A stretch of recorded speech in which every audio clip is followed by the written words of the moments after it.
Casa, Paoli Health and Living Community, Springs Valley Bank and Trust, Orange County Fiber, In Focus Eye Care, Orange County Community Foundation, Sullivan Financial Consulting of Raymond James, Hoosier Hardware, Whitfield Investments, Sunset Realty, and by Riley Oil.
Looking for a reliable landline phone service you can trust?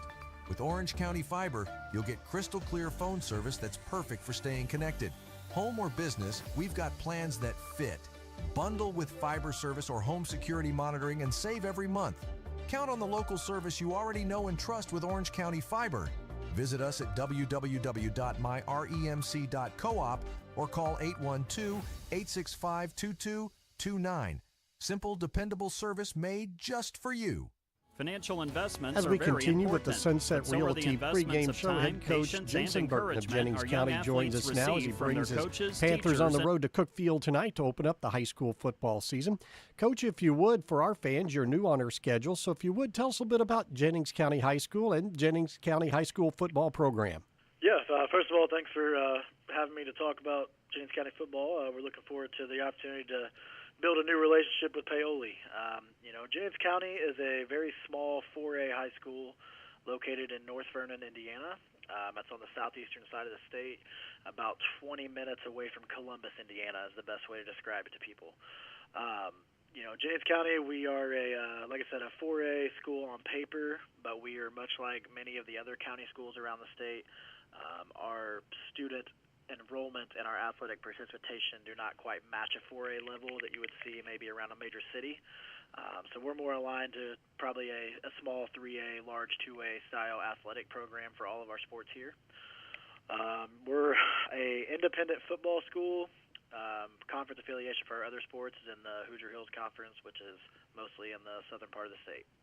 Coach, in your third year, what kind of program, what things have you been building to move this program forward? Yeah, coming into my third year, when I got here, the program was not in a very good place. They had a mass exodus of coaches and players, so early on there was a little bit of the normal transition struggles with the new coaching staff, but also just the lack of football experience with our kids. So over the last 3 years, we've taken a group of freshmen and sophomores and kind of rode with them, and now those kids are juniors and seniors. So we're really excited for them to, finally be an upperclassman, have some opportunities here as an upperclassman for some success. And we're just one day at a time, one game at a time right now, trying to build something that the North Vernon community can be proud of. Coach, if you would, tell us a bit about your preseason and, of course, your scrimmage last week. Yeah, we do pretty much the same thing everyone else does as far as spring and summer. We do what you're allowed to do within the state confinements. We've had a pretty good off season getting kids involved. We got a lot of our kids play 2 or 3 sports, so it's always a little bit of a puzzle putting things together in the summer with all the coaches to do. A lot like probably what goes on there at Paoli. Our scrimmage, we scrimmaged against Shelbyville High School, which is a 4A school there in Shelby County. They're a pretty solid program. Coach Fitz does a great job over there. So we got to get really battle-tested early to start the season. So we took what we could from that, and good learning opportunity for our kids, and just looking forward to getting the real thing rolling this week. I was going to ask you, what takeaways did you get out of your scrimmage on your ball club? We're still trying to figure a few things out as far as personnel, who's going to be the guy in each spot. But ultimately, takeaways from the scrimmage is, we got to continue to get guys to the football. We got to continue to be physical on the offensive line. Tell us a bit about your team, Coach, offensively, defensively. What do you try and do out on the field? Yeah, we're a shotgun wing T style offense. We're led by 3-year starter Brady Franks. He's a junior. We got a senior running back and Andrew Machino that'll carry the workload in the backfield. We're a run-heavy team, but we will throw the ball whenever defenses give us that opportunity. And we're across the offensive line. We'll be looking at a couple seniors and a couple sophomores. Just kind of still looking for that right group of 5. We've got about 8 or 9 offensive linemen that'll play. Coach, you rely more on strength, or are you a speed and quickness type team? I'd like to say both, but I'd say we're gonna take what the defense gives us, and we're gonna try to use our strength to run between the tackles and see what happens. Defensively, what can we expect out of you tonight? Defensively, we base out of a 3-4 defense. Our defense is pretty senior heavy. We'll start 7 seniors on the defensive side that have been with us since their freshman year. We'll mix in some other guys in different spots, have a couple young kids that'll get some playing time. I got a freshman, large young man named Jameson Woolley, which will be really the only freshman that'll get real action with our group. But a lot of other moving pieces in and out of the defense. We just line up in a 3-4, and we play fast and play physical and try to get after the quarterback. And the third aspect of this game, Coach, how is your special teams? Yeah, special teams-wise, we graduated our kicker last year, so breaking in some new kickers and punters this year. Just still working on that developmental piece. Our special teams coordinator, Coach Boswell, does a really good job of getting guys opportunities to make big plays on special teams. So ultimately for us, it's about being in the right spot, doing the right things, and trying to produce a couple big plays on special teams. What about your matchup with Paoli tonight? Yeah, Paoli does a lot of really good things on both sides of the ball. They're anytime you see an option-based team, you got to really focus in on being disciplined and being in the right spot 100% of the time, or they're going to make you pay. So offensively, I really like their quarterback. I know he's more of a natural running back player in years past, but the Thornton kid, he's somebody we got to really keep in check. And then 30, the Robbins kid, does a really good job running low, pad level, getting downhill. So when they're on offense, we're going to have to be physical, be in the right place, and doing our 111th. Defensively, in another kind of unique schematic approach Paoli brings in that 33 stack, there's a lot of things they can do out of that. So we gotta be ready for the different looks they're going to bring and the different pressures they're going to bring, and we just got to stick to our rules and do our 111th. The Panthers, have you had a good week of practice? We have. Finally, the flooding issues in our area have kind of subsided, and so we've been back to a normal school week, normal practice week, and we've had a good week, and we're looking forward to the opportunity. Coach, it's game one. As your perspective on the sideline here early tonight, what will you be looking at to determine just how well your team is playing? Early in the year, you're going to make mistakes. We just got to continue to see the progress. Ultimately, we're all building for that late season opportunity when we get to the playoffs, and we want to just, be consistent as we can and clean up the mistakes as we go and just continue to get better. Health-wise, are you in pretty good shape entering game number one? We are. We got a couple kids that are battling, a couple small things. They're not necessarily starters on the varsity, but rotational pieces. So we'll see if they get cleared by our athletic trainer to give it a go. But other than that, we're pretty healthy. Coach Burton, thank you for the time and the talk. You and your ball club have a good game tonight. I appreciate it. Thanks very much.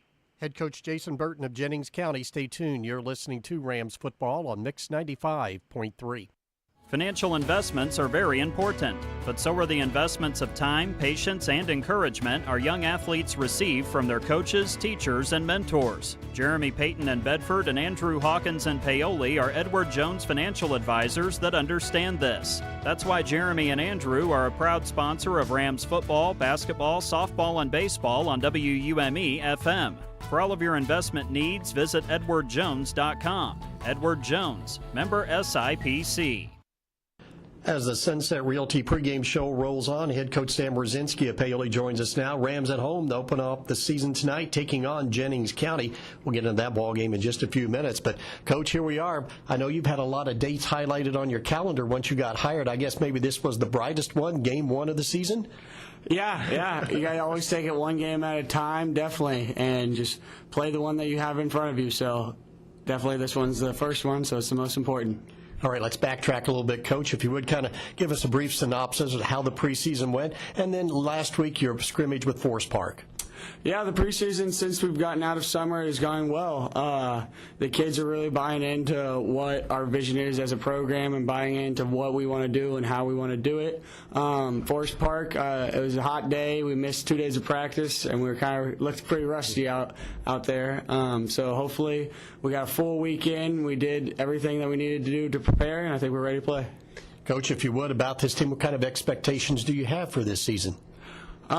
This team, we will go as far as they want to go, right? I tell them each and every day that this is their team. They have to lead us, and they have to take us where we want to go. So it's a players win, right? It's a players team. Players win. So you'll put them in that position to win, and hopefully they'll be able to follow through. All right, Coach, with your new regime here, you as the new head coach, will we see any major changes offensively and defensively on the field tonight for the Rams? Defensively, it will look a little different, but it's pretty much the same thing that we've been running, or that Paoli's been running in the past. Offensively, it would be a little bit of what Paoli's done in the past too, just to keep that same tradition. And I would say there's a couple of my own wrinkles in between them all. So I guess people either have to come to a game or scout us pretty hard to find those wrinkles. Coach, every season is new with new personnel, with seniors graduating and younger guys getting older, moving into some new roles. What do you see this team? What are some of the strengths early on here of this season that you like, and some areas that definitely will be a work in progress as we move on with this year? Yeah, definitely. I really enjoy our quarterback, right? We're going to go where he wants to go. If he leads us, we follow him and we ride off into the sunset. But so we got a lot of pressure on him. He's got to step up because I believe in him and he believes in himself. We got to work on just finding depth, right? We got a great couple guys, more than a couple guys. We got a great, decent half, but we got to make sure dudes are ready to step up whenever they need to step up. So just finding depth, and we'll gain depth, and we'll develop, and we'll play each week better and better, kind of. So. Coach, got in your routine now with a scrimmage last Friday night, a game this Friday night, which meant that you had your regular practice Monday through Thursday. What things did the Rams work on to get ready for tonight? Yeah, I mean, we worked on a little offense, a little defense, a little special teams, and everything in between, right? But we really work on, we have a real big focus in our program about stacking days, right? We got to build off Monday to Tuesday, Tuesday to Wednesday, Wednesday to Thursday, and build all that whole week and stack it for Friday. So we practice each day getting better and better than the next, right? And that's how we want to think of our season even. We stack days, stack plays, and stack weeks, right? So then we're ready for October and November. Last week, Coach, we got to look with offense and defense in the scrimmage. So how is this third phase special teams going to play an impact and a role this year for this ball club?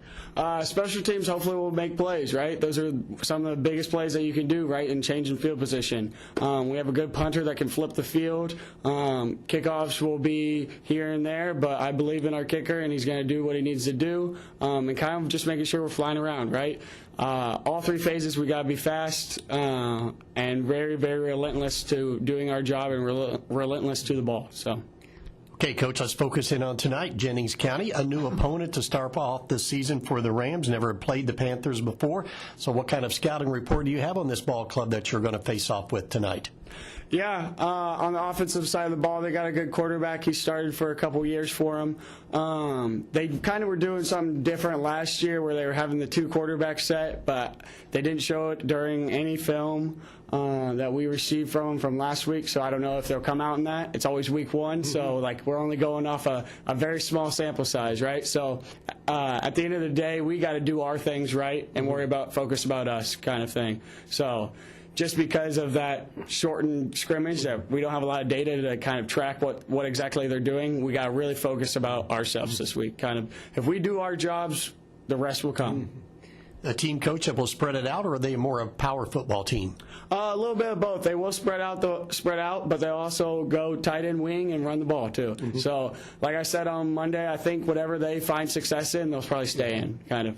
What do you expect out of them defensively?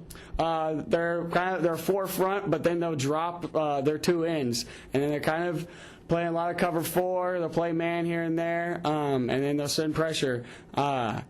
Defensively, we got a little work to do on our offense to make sure that we're attacking the right people, because all summer we went against a three front, going against our own defense, and then now we're going to go against an even front. So it's just making sure that we're ready to know exactly what our jobs are, kind of thing. So, Coach, first game of the year as you send your players out on the field tonight, what's your message to this ball club? Honestly, to just trust and do your jobs, right? Believe into the guy next to you and believe into whatever the coach is calling, right? Have buy-in and have belief in what we're trying to preach to you, and just trust that all the work that we've done the past 2.5 months will work. Well, it leads to this and it will work. Safe to say the Rams are ready to play a game? I would say so. Injury-wise, Coach, how are we entering week number 1 of the regular season? We're looking pretty healthy. We didn't think Dawson Guidry was going to play, but he will actually play for us Friday, so that's exciting. I'm glad to have him back. So we're getting there, and hopefully we stay healthy. So knock on wood. Yeah, we will. Coach Brzezinski, as always, thank you for the time and the talk. You and your ball club have a good game tonight. I appreciate it, Dave. It's getting easier and easier each week. Yes, it is. Head Coach Sam Brzezinski of Paoli. Stay tuned. You're listening to Rams football on Mix 95.3.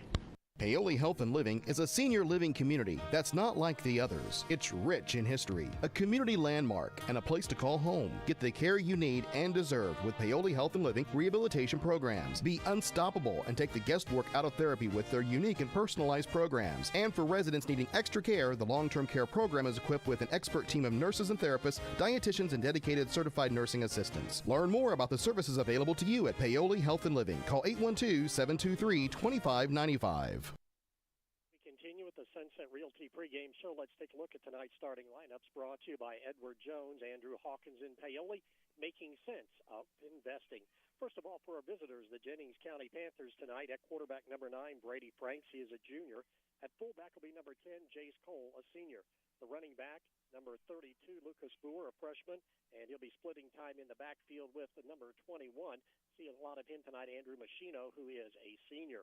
At the tight end is 28, Kyle Byram, a senior. The wide receivers, number 1, Sabin Messer, a junior. And number 3, Cooper Beinecke, a sophomore.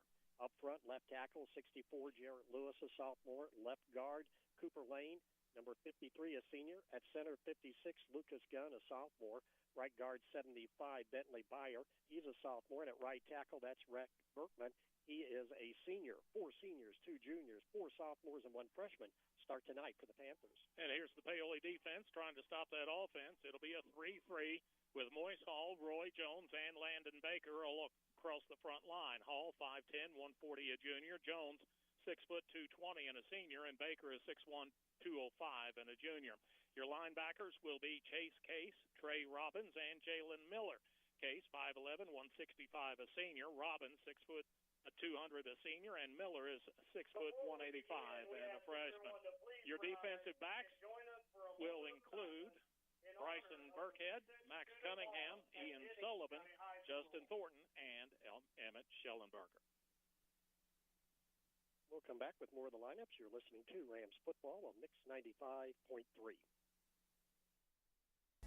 The agent you choose matters. I'm Elmer Lambert with eXp Realty, proudly serving all of Indiana. Whether you're buying or selling a home, vacant land, or commercial property, I'm here to help you win every time. Call or text me anytime at 812-653-4121. Visit me at my office at 7950 State Road 135, New Salisbury, and follow hashtag Amish Realtor on social media. Elmer Lambert with eXp Realty, your hometown realtor, 812-653-4121.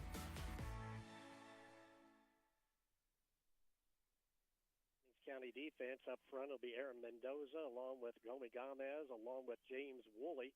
The linebackers are Braxton Walton, Rhett Berkman, Kyle Byram, and Briar Gibson. The corners are Kyken Sutton along with Keegan Wheeler. The safeties are Andrew Machino and Sabin Messer. Offensively for Paoli, they'll start this way across the front line with Trey Robbins at left tackle. Roy Jones will be at left guard. Landon Baker at center. Colton Morgan is at right guard. Dakota Hopper at right tackle. Your split ends, Max Cunningham on one side, Ian Sullivan on the other. Your halfbacks, Emmett Schellenberger along with Chase Case. Your fullback is Dawson Guidry, and Justin Thornton will start at quarterback tonight for Paoli. Your starting lineups tonight brought to you by Edward Jones. Andrew Hawkins in Paoli, making sense of investing. Keys to the ball game tonight for Paoli: take care of the football. Win the intensity battle, and they're going to have to be better up front than they were in the scrimmage last week. Paoli and the All Purples, they are ready to receive the opening kick. Mason Goins kicks it back deep. It's fielded inside the 15.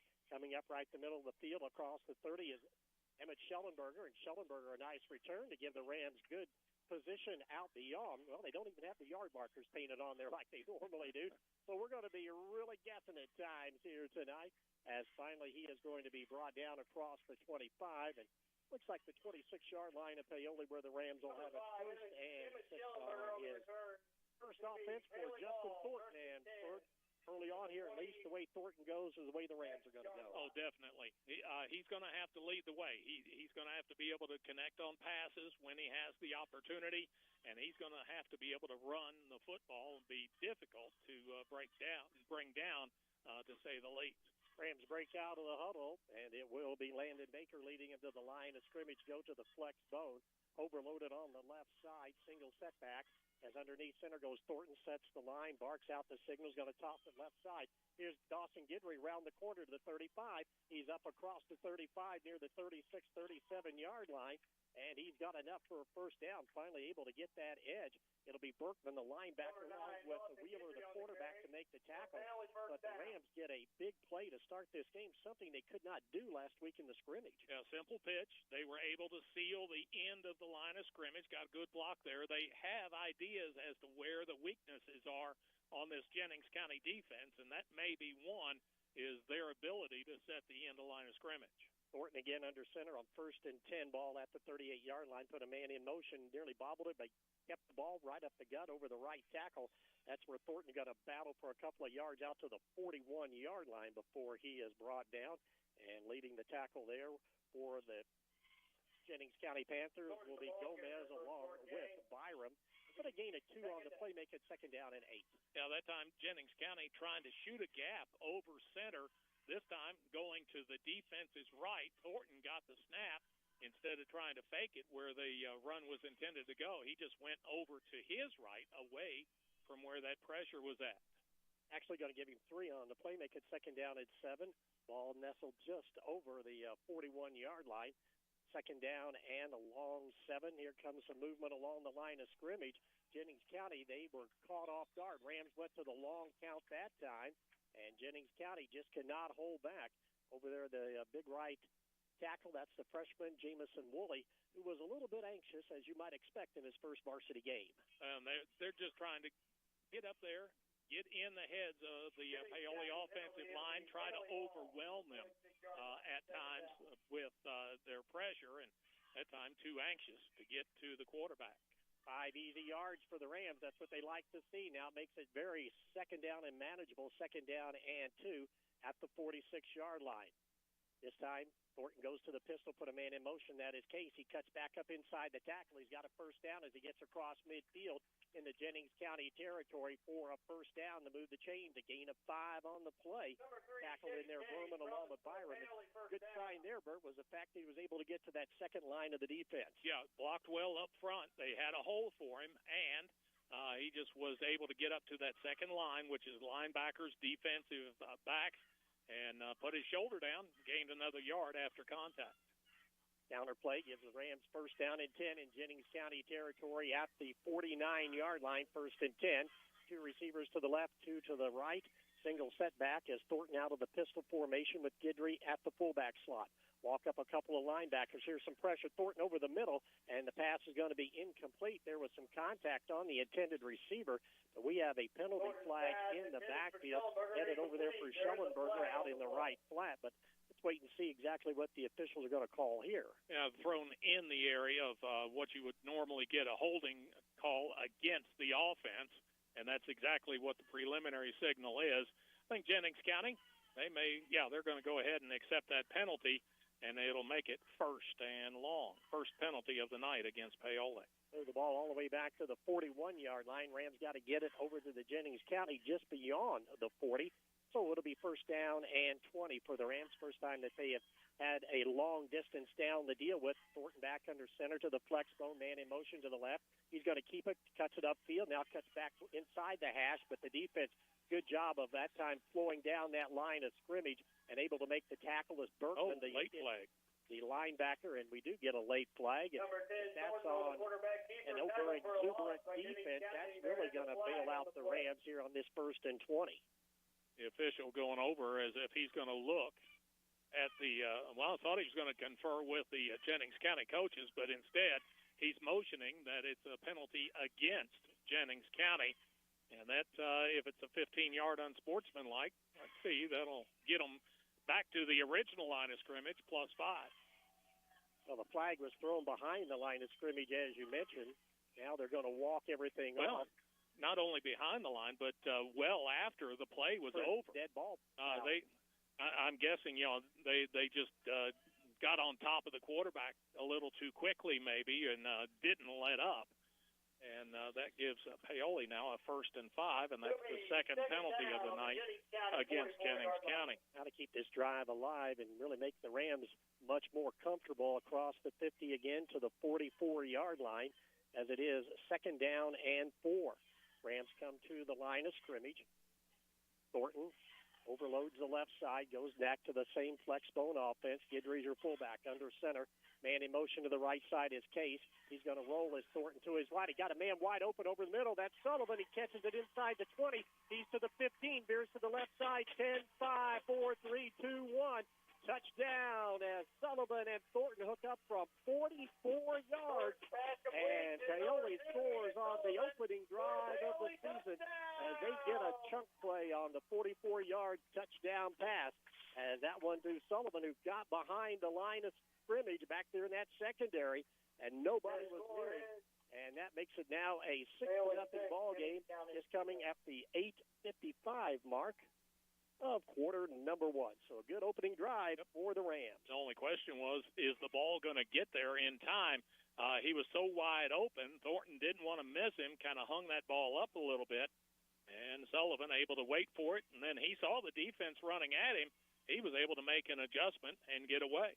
Robbins for the extra point out of the hold of Thornton, a low kick, but it's going to be up, and it is going to be good. And the Rams strike early here tonight on the opening drive of the season and lead it 7-0. You're listening to Rams football on Mix 95.3. Wow, 2.9% APR for a home equity line of credit? That's got to be a typo. At Hoosier Hills Credit Union, you can get a home equity line of credit for just 2.9% for the first 6 months. 2.9%? That's unbelievable. Unbelievably awesome. Visit HoosierHills.com. An introductory 2.9% annual percentage rate applies for the first 6 months on a home equity line of credit. After the introductory period, the variable APR is based on the prime rate and currently ranges from 6.75 to 11.75%. Rates may change. Fees may apply. Subject to credit approval. Offer may be discontinued at any time. Equal housing lender. The drive of the season for Paoli offensively, and the first touchdown of the season as well. The 44-yard pass completion from Thornton to Sullivan gets them in the end zone. Paoli up 7-0. We've played just over 3 minutes. And now Paoli, they're going to send out the kick team to kick it away to Jennings County. Jennings County sets up Boer and Ernstus back deep. As they get set, they're going to set up right about their 20-yard line. And it'll be Trey Robbins to handle the kicking duties here to start this year, the senior. He'll be handling the extra points as well as the kickoffs. The punter again will be Justin Thornton. He's had that role for a little over a year now. Line it up over on the right hash mark of the Rams as they'll try and squeeze the field a little bit down that right sideline, heading it over to Ernestes. Robbins approaches the football, end-over-end kick. It's going to be hitting inside the 25. Ernestes picks it up at the 25, veers to the right side, out across the 30 to the 35, and finally brought down in the middle of the field at the 37-yard line.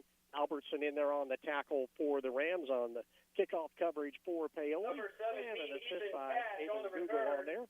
And it'll be 1st down and 10 here for the Jennings County Panthers, and it'll be Brady Franks, the junior quarterback, leading up to the line of scrimmage. And all sorts of things we got to get off of the field. On the touchdown play, somebody lost a towel. It was still laying out there.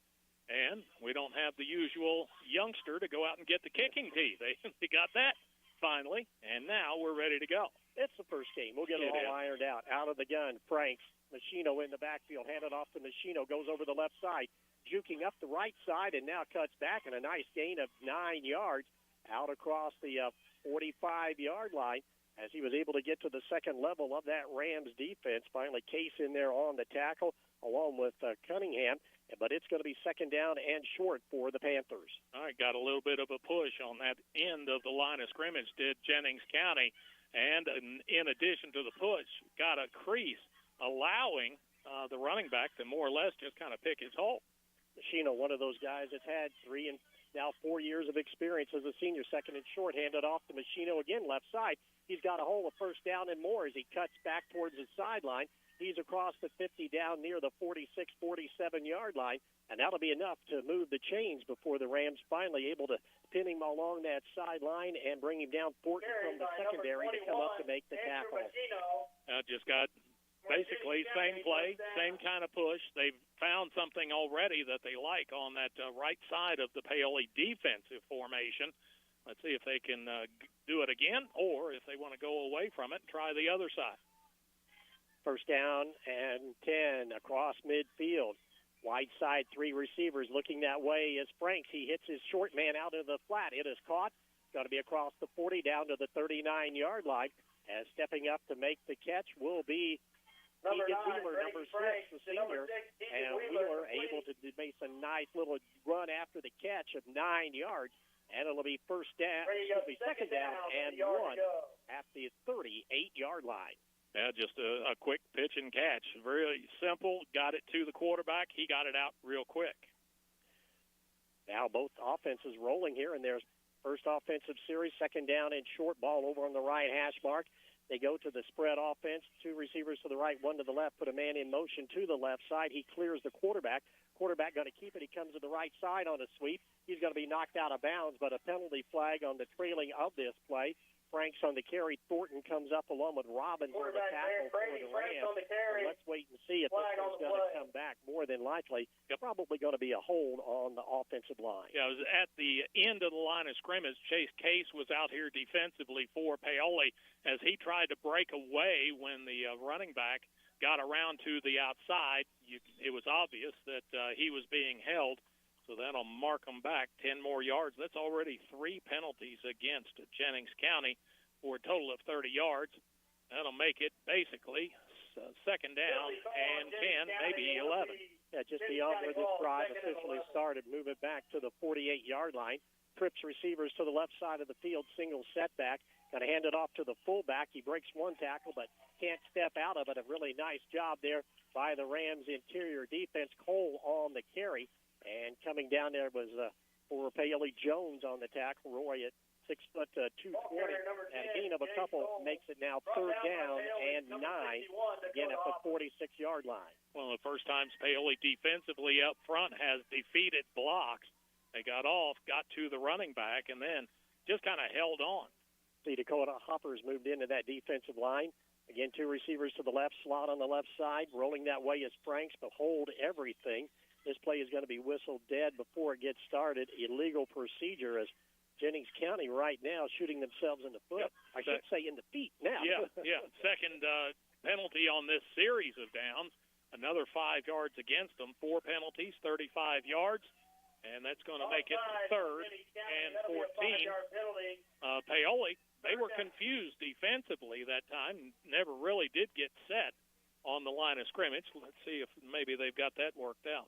6:21 to go in the first quarter. Sullivan Financial Consulting of Raymond James scoreboard. Rams are on top, 7-0. First drive of Jennings County of their season and the game tonight, but it's been going back and forth with penalties. Trips receivers to the left side, empty backfield. Frank's going to go to a flanker screen out to the left side. It is caught, but it may be on the hop, and that'll go as an incomplete pass. He tried to get it out for Messer out in that left flat. Rams do a nice job of covering that, and now after what looked to be a promising drive for Jennings County, they put themselves in a 4th down and 14. Yeah, penalties killed the drive. They had at 2nd and 1, and a holding penalty, a procedure penalty, marches them back, and 2 plays later, they're ready to kick it away. Paoli, let's make sure they kick it first, and then worry about the run back. Messer is the man that will punt it away as Schellenberger along with Sullivan back deep for Paoli. Snap goes back to the punter. Messer steps into it, a nice end over end. Going to be fielded by Schellenberger, and he is hit immediately after 20, drags a defender with him as he gets maybe 1 or 2 very tough yards, but that was good coverage downfield that time by Mason Goins, number 20.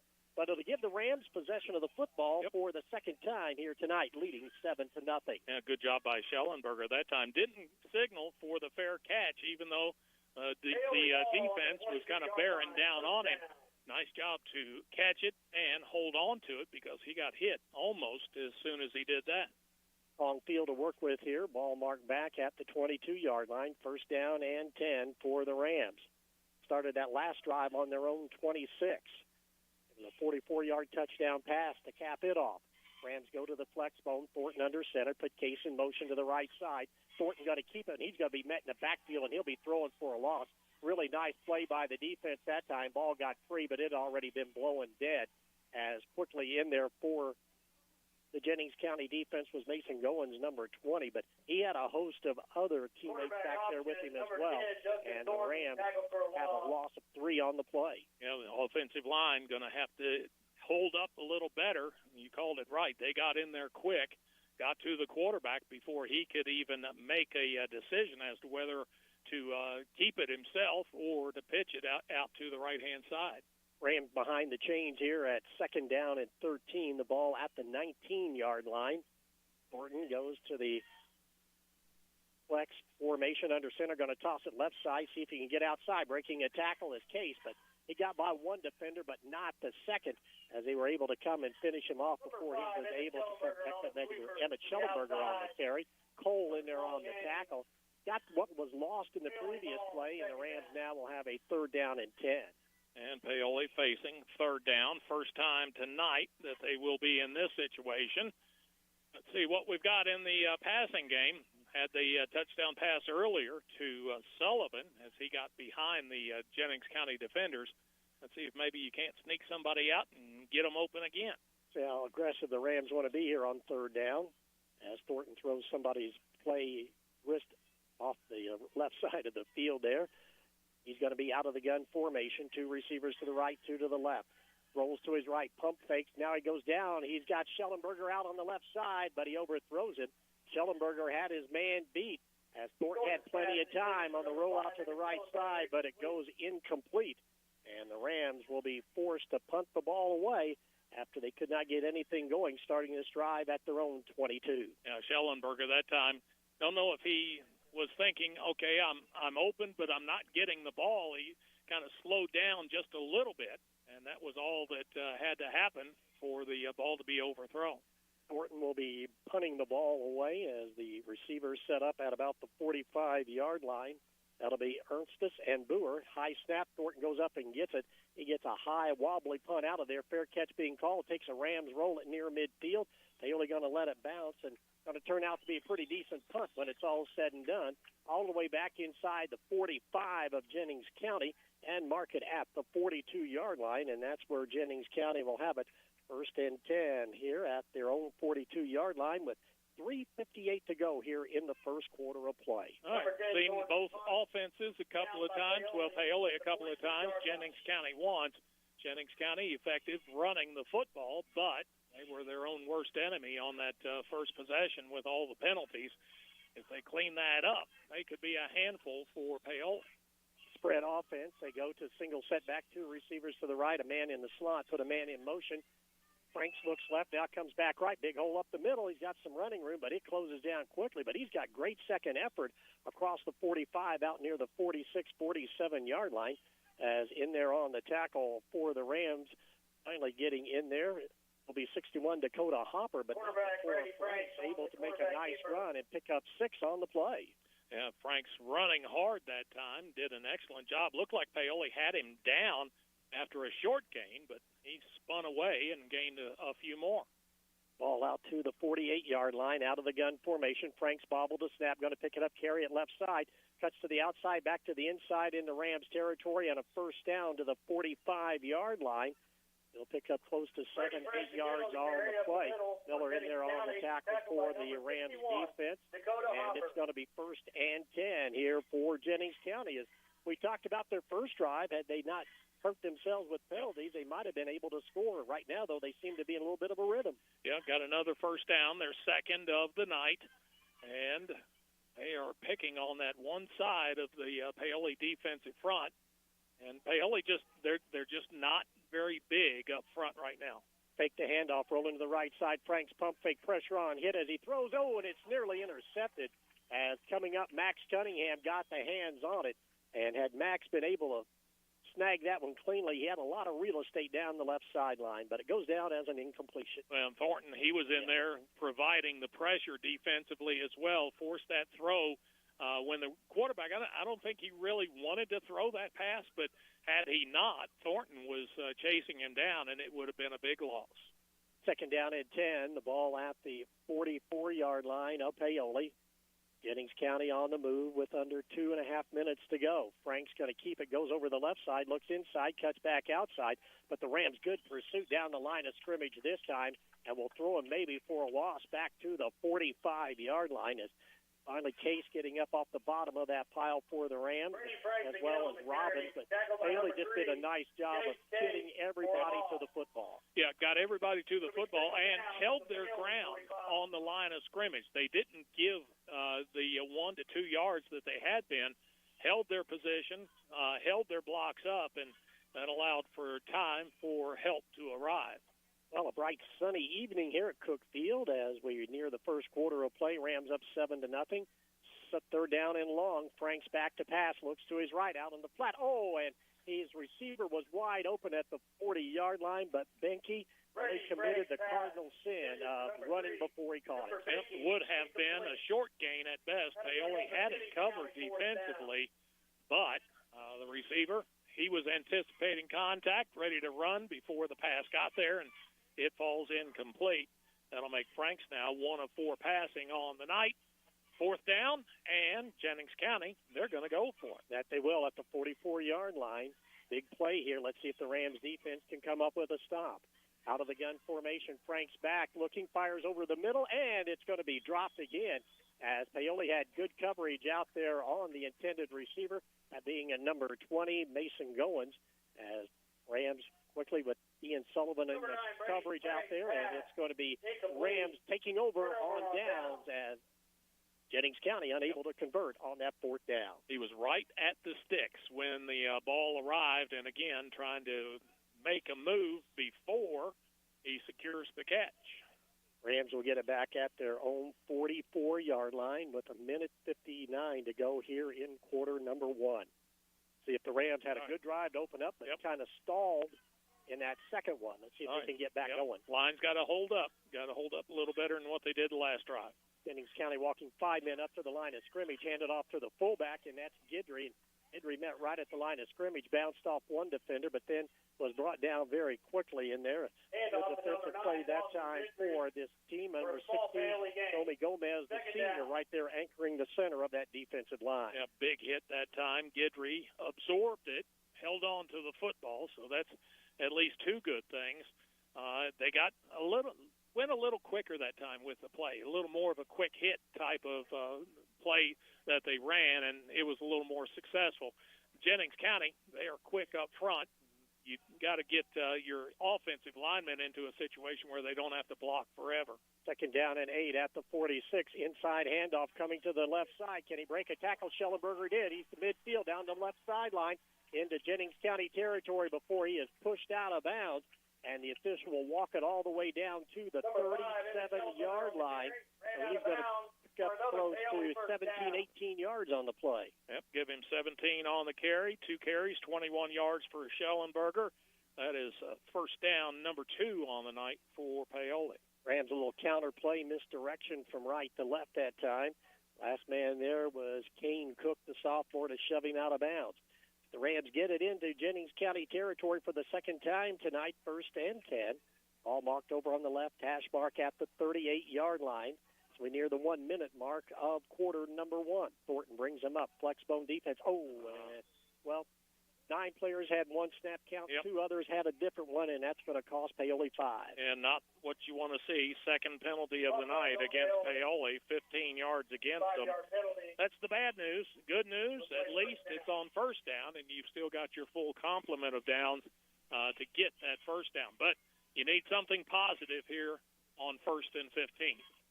Rams get the play from the sideline from offensive coordinator Brian Wilson. As they break out of the huddle, here comes Thornton, walk them up to the line of scrimmage.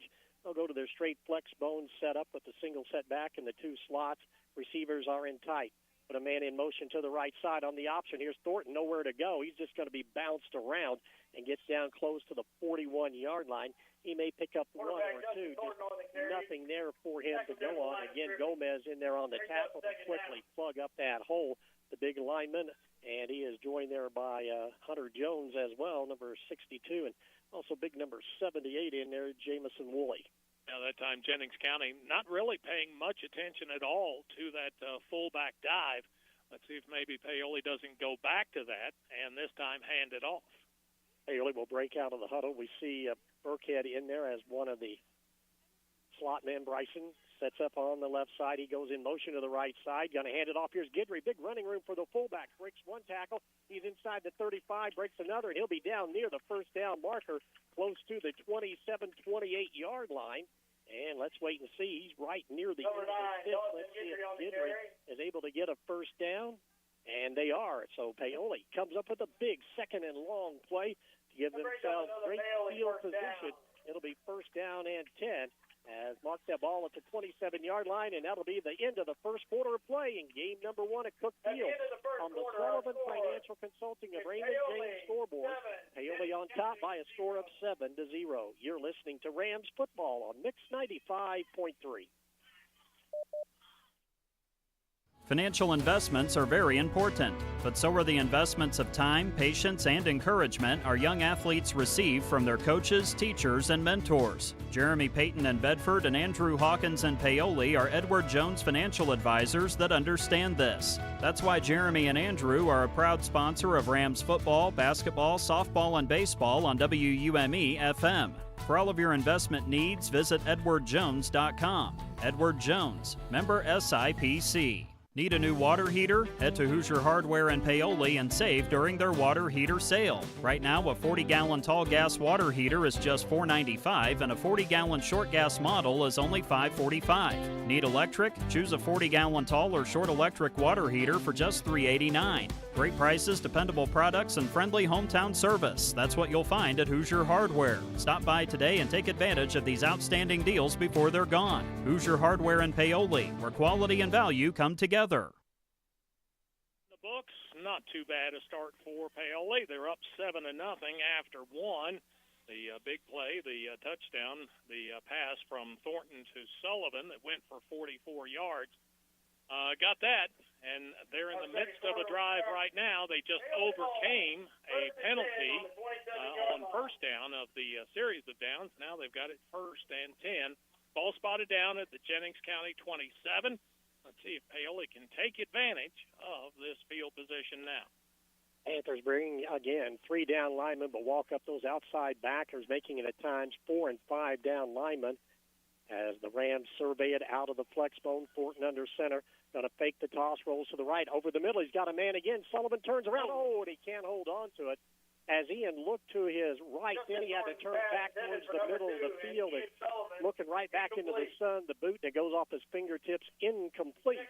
As the Rams go for it there on first down. Yeah, he was looking for it over his right shoulder and had to more or less turn and continue running at the same time. And then, like you say, the worst part might have been trying to look back into that bright sunshine and unable to come up with the catch. Thornton now 1 of 3 passing on the night and brings up second and 10. On the incompletion, Rams go to the flex bone, wide side of the field, right side where Sullivan's at, coming down the right side. On the option, keeping it as Thornton. He's got running room, cuts up field to the 20, to the 15, breaks the tackle, gets inside the 10, pulling defenders with him as they get into the end zone. No, and the official's going to say just short. But that right there shows you what a 6'3", 225-pound athlete can do with the football. Yeah, he just got looked like he had a man open for the pitch, decided to tuck it and run, got through 2 defenders for a long gain, and now he's going to take it in for the score. We got somebody call timeout. I think the Jennings County called timeout before the play was called. Yes, I think they did. so. Yep. So timeout taken by the Panthers. Rams threatening 11:16 to go here in the first half on the Sullivan Financial Consulting of Raymond James scoreboard. Rams up 7-0. You're listening to Rams football on Mix 95.3.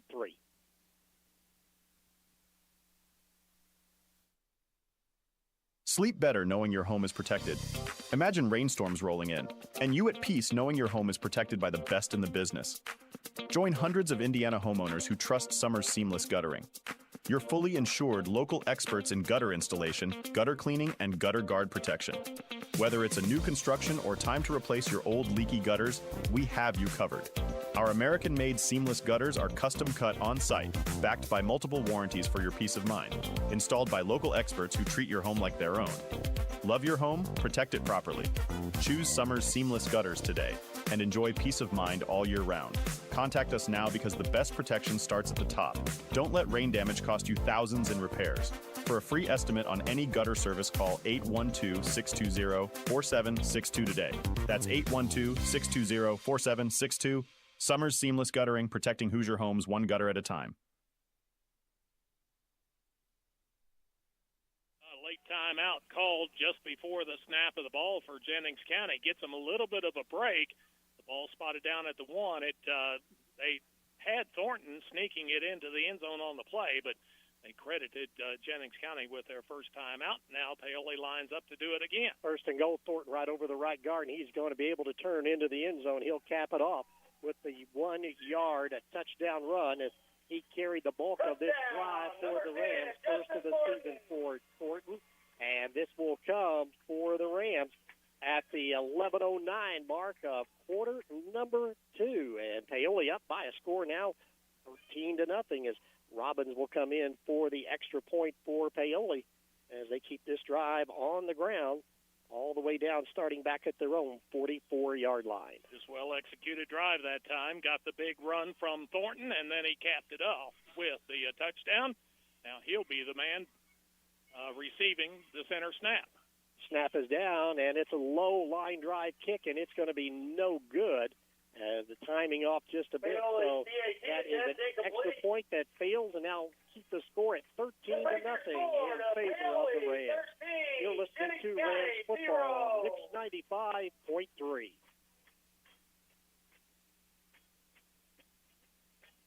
Looking for Get ready for a top-notch day fuel of to fun, keep... food, and gratitude. We're inviting you, our incredible customers, amazing community, active service members, and veterans to a special lunch on us. Join us on Friday, October 9th from 11 to 1 at our Paoli Banking Center for our Customer and Community Appreciation Cookout. Treat yourself to lunch on us, indulge in a scoop of Springs Valley Swirls ice cream, and don't forget to enter our latest giveaway. It is our way of saying thank you for your support. Don't miss it. We can't wait to see you there. Springs Valley Bank and Trust Company, member FDIC, equal housing lender. The Sullivan Financial Consulting of Raymond James scoreboard showing Paoli on top, 13-0, just underway in the second quarter. Matter of fact, 11 minutes, 9 seconds left in the first half. Paoli set to kick it away again to Jennings County. That time, another touchdown drive, and capped off by that 1 yard Justin Thornton run. And now Paoli, they'll kick it away. Last time, short kick. Covered well, but Jennings County, they had it in excellent field position. Matter of fact, their 2 drives so far, Jennings County's had it in real good field position, but first drive beat themselves with penalties. Second drive, Paoli came up with a stop on down. Ernstus and Boer back deep. Robbins down the right sideline with the kick, fielded on the 25-yard line. Veering to the left side. Oh, and Ernstus got out of 1 tackle. Now he cuts back up. Moise Hall, the ball is knocked free. It's loose on the field. Mad scramble. There's a dive for it. It's still loose. At the 25, did the Rams come up with it? It squirted free one last time after the Jennings County kid got on top of it, and they're going to give it to Paoli. It squirted free, and who came out of there with Albertson. So Paoli, the first big turnover of the night, comes up with the kickoff fumble, and Albertson with the recovery, and the Rams are in business. That shows you how quickly things can change. The ball carrier that time for Jennings County, he avoided the pressure, looked like he was going to have himself a real nice run because there was nobody out here to the outside with the exception of one Paoli kid that had gotten knocked down on a block. He jumped up, slowed the runner down, then another defender comes in and punches the ball free. Boy, big opportunity here for the Rams to go up 3 scores if they can capitalize on this turnover. Great field position at the 24-yard line, 1st and 10. Flexbone offense, ball right in the middle of the field. Put a man in motion to the right side. Thornton with the fake. Drops back, fires out in the flat. He's got a man, but it's off the fingertips of Schellenberger inside the 15-yard line, and it goes incomplete. And the Rams will reset and go at 2nd and 10. Let him just a little bit too much. And I'm talking 2, maybe 3 inches. That was all that was the difference between a completion and a nice run and the incompletion. Thornton now 1 out of 4 passing, and Paoli faces 2nd and 10. Taking a while getting that play in. Play clock down to 11 as it finally makes it to the huddle. As the Rams get Burkhead back in, and coming out will be Schellenberger, shaking up a little bit on that play. 2nd down and 10. Down to 3 on the play clock. Man in motion to the right side, but I think the Rams are going to take a timeout to avoid a delay-a-game penalty this far deep into their side of the field. Timeout taken by the Rams, who lead at 13-0 on the Sullivan Financial Consulting of Raymond James scoreboard. 10:50 to go here in the first half of play. You're listening to Rams football on Mix 95.3. Looking for a Paoli Health and reliable Living is a landline senior living community that's not like the others. It's rich in history, a community landmark, and a place to call home. Get the care you need and deserve with Paoli Health and Living rehabilitation programs. Be unstoppable and take the guesswork out of therapy with their unique and personalized programs. And for residents needing extra care, the long-term care program is equipped with an expert team of nurses and therapists, dietitians, and dedicated certified nursing assistants. Learn more about the services available to you at Paoli Health and Living. Call 812-723-2595. Paoli forced to call that timeout. Took a while to get that play in from the sideline. That's the sort of thing that you expect early in the season. And they were just up there, and I think avoided a penalty at the same time, because I don't know that everybody was set when that ball was snapped as the timeout was being taken. Rams great field position at the Jennings County 24 after recovering the fumble on the kickoff. Paoli trying to take advantage of it and get quickly back into the end zone to increase this 13-0 lead. Out of the huddle, Cunningham goes out wide to the left side. Sullivan comes right side. Go to the straight flexbone formation. Put a man in motion to the right side. Here's Thornton. He's going to hand it off. No, he's going to keep it, and he's going to be throwing for a loss back behind the line of scrimmage, as Jennings County again read that play perfectly. And the man that came in there to really break it up will be at number 11, Gavin Ross. And it will be a loss of 3 on the play, make it 3rd down and 13.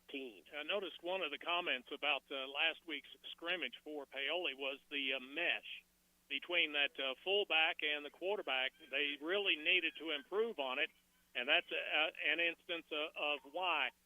They just didn't ride as a unit forward, and when the ball comes out as quickly as it did that time, the defense doesn't really have to respect that fake.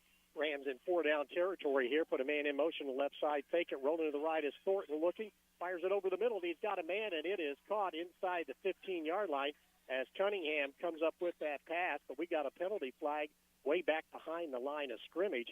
Max caught that ball down inside the 15, well, it's about the 17-yard line. But we'll see how this one's going to play out. There wasn't an offensive lineman out here blocking. So I don't know that it's going to be a hold, at least not where the flag was thrown, because Thornton had kind of rolled out on his own, but Paoli is marching backwards, so evidently it's going to go against Paoli. Even though it was a positive play, it would have been 4th down. Coach Burton wants to make it even a longer field for the Rams. That's going to be called a personal foul, chop block, okay? And that'll be a major penalty for the Rams. Yep, that's costly. That's a 15-yarder.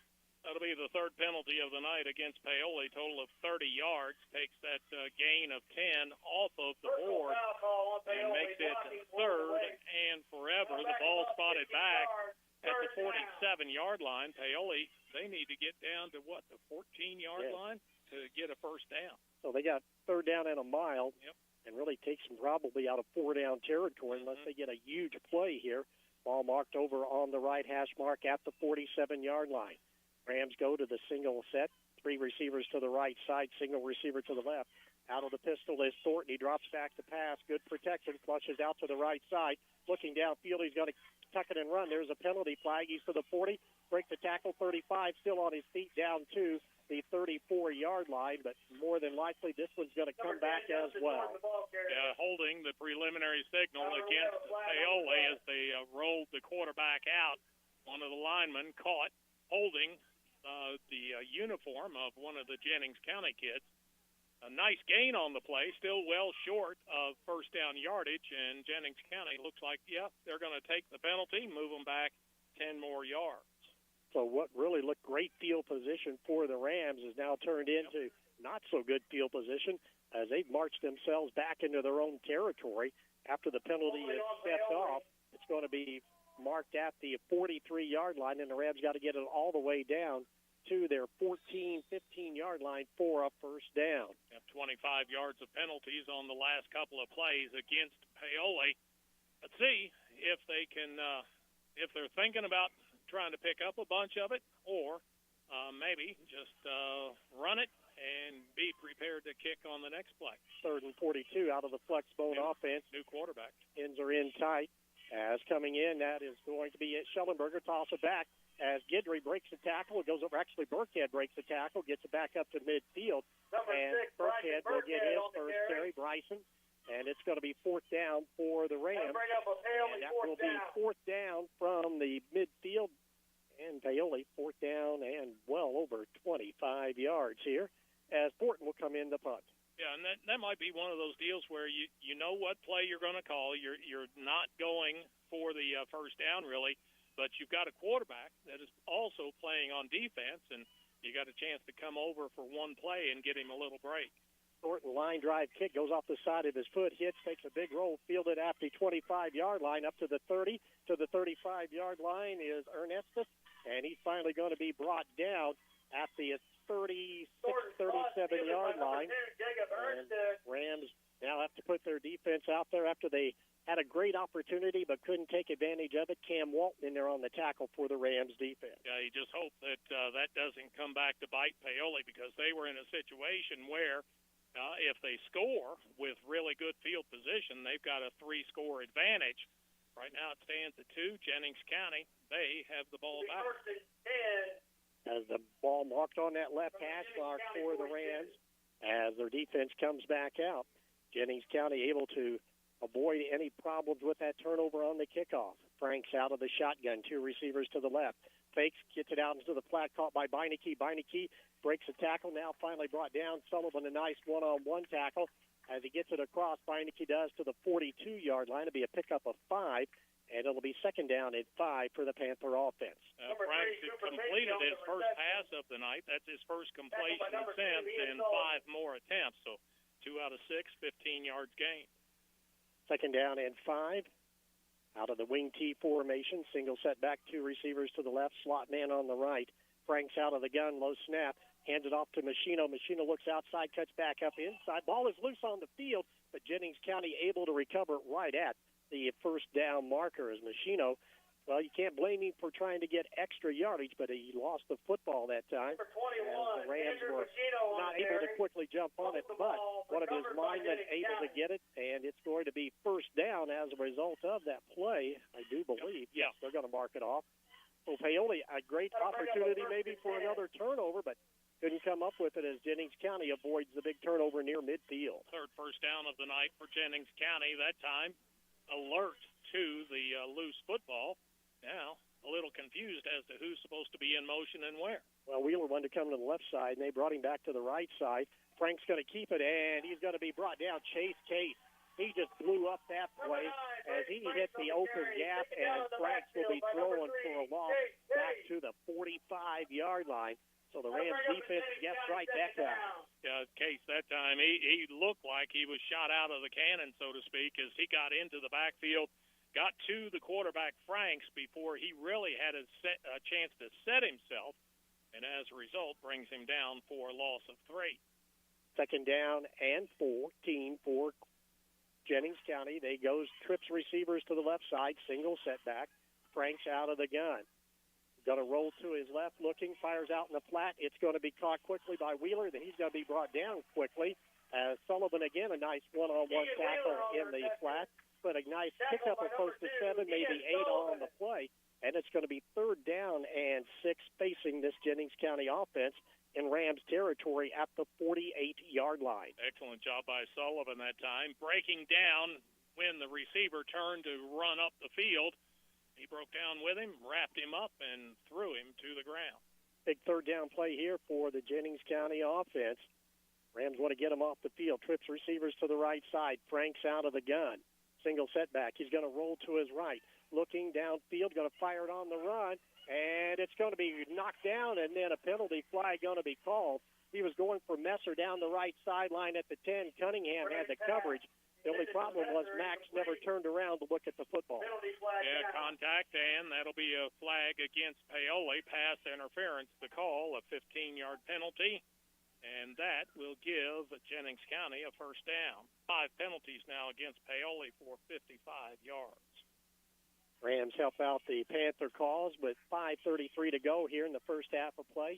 Sullivan Financial Consulting of Raymond James Scoreboard. Rams are on top 13-0. And they'll mark 15 of those yards off from the line of scrimmage, which means the ball will be spotted at the 33-yard line. First and 10 for Jennings County in Rams territory. So the Rams defense now some pressure on. Looked like they had them stopped, but the pass interference penalty gives them a first down and a fresh set of downs. Out of the spread formation, 2 receivers to the right, single setback. Handed off to the setback coming to the left side. That's Boer, the freshman. He is able to turn upfield and get down inside close to the 30-yard line. That'll be a game of 3 on the play. All in there on the tackle along with Case. And it'll make it now second down and 7. And not a whole lot there. Paoli gave up some ground on the line initially, but then had good support coming up from the linebackers and the defensive back. Going to give him actually 4 on the play. Make it second down and 6 at the 29. 2 receivers split to the right side, the wide side of the field. Franks out of the gun. And then off, he's going to fake it, throws it over. Oh, and it's tipped at the line by Gidry, and then nearly picked off that time as Hall came through there. And actually, no, that was a Miller 24, as Miller just got to work on that tip drill a little bit more. Yeah, it came at him so quick and very little time to react. He was able to get a hand on it, nothing else. It falls incomplete, and that'll make it third down for Jennings County. Miller would have come up with that. He'd had a lot of green in front of him. Nothing but green. Third down and 6. 2 receivers to the right side. Frank's going to roll to the right, looking downfield, still looking. Going to tuck it, come up. He breaks 1 tackle. He's near the first down marker, but we've got a penalty. And once again, it comes into that part of the field where you think it's going to be holding Case again in there on the tackle, along with Miller. Wasn't enough for a first down for Franks as he picked up close to 7 on the play, but let's wait to see as Jennings County will be flagged for that holding penalty. And, boy, that's kind of been their story this first half, penalty. It has been.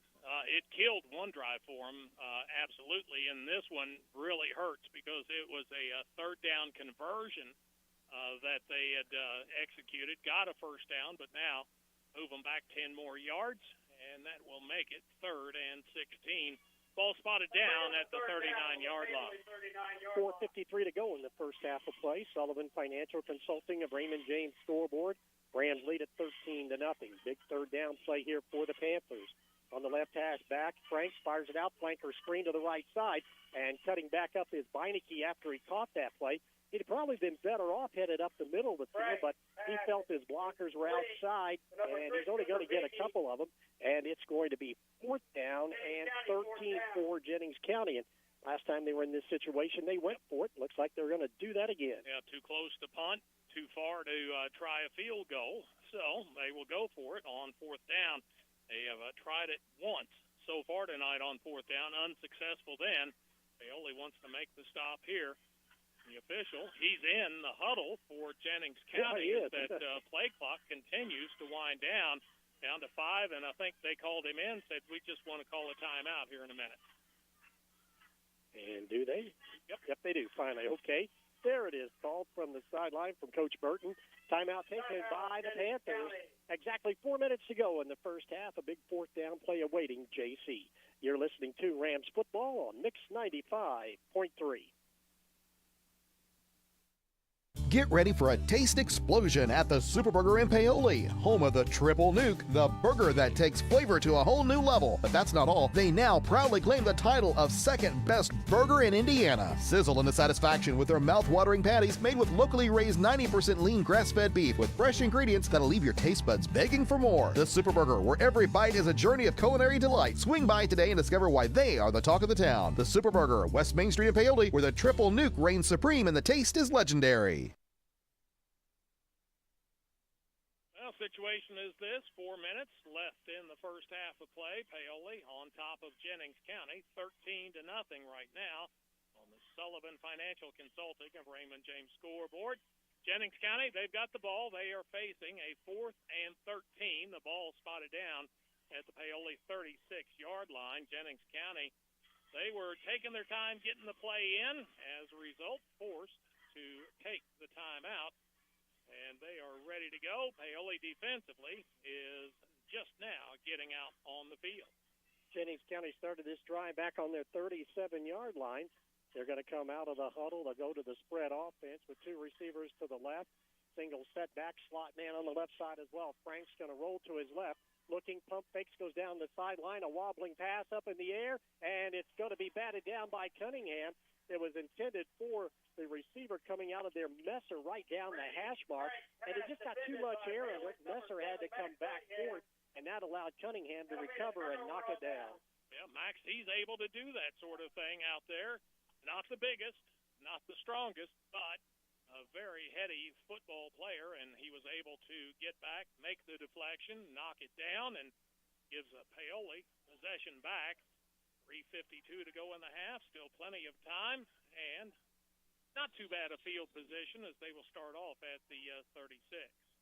Rams, see if they can move it downfield. They squandered great field position the previous time when they were able to recover on it, stumble on the kickoff at their own 20, or at the Jennings County 24, but could not take advantage of it.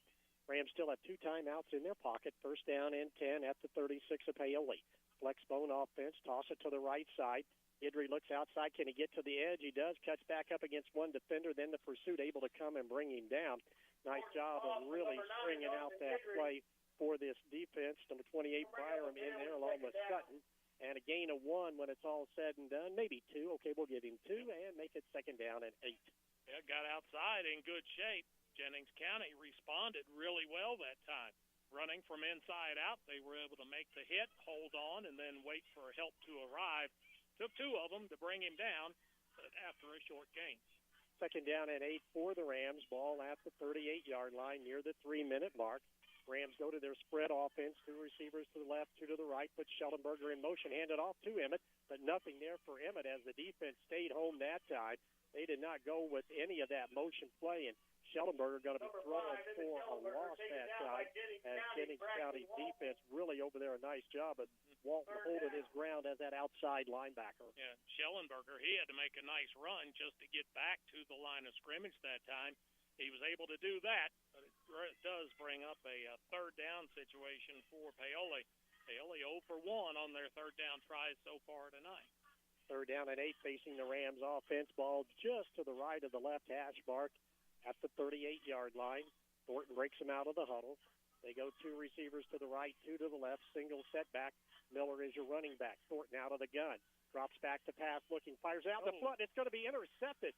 Down the left sideline goes the defender. That's going to be Walton. Walton is going to be knocked out of bounds at the 3-yard line. But Braxton Walton stepped in front of that one and intercepted it near the 38-yard line and takes it all the way down inside the 5. You knew as soon as he let it go, the defense was there. It's just a matter of if they were going to make the catch or not. They did. And then Thornton did a good job hustling back to prevent the touchdown, at least, on the interception. That'll bring it up first and goal at the 3 for Jennings County. Jennings County, great field position at the Rams' 3-yard line, but 2:12 to go here. And remember, and timeout Paoli. Rams got to try and gather themselves a bit here before half and see if they can stiffen at their goal line defense. They lead it 13-0. You're listening to Rams football on Mix 95.3.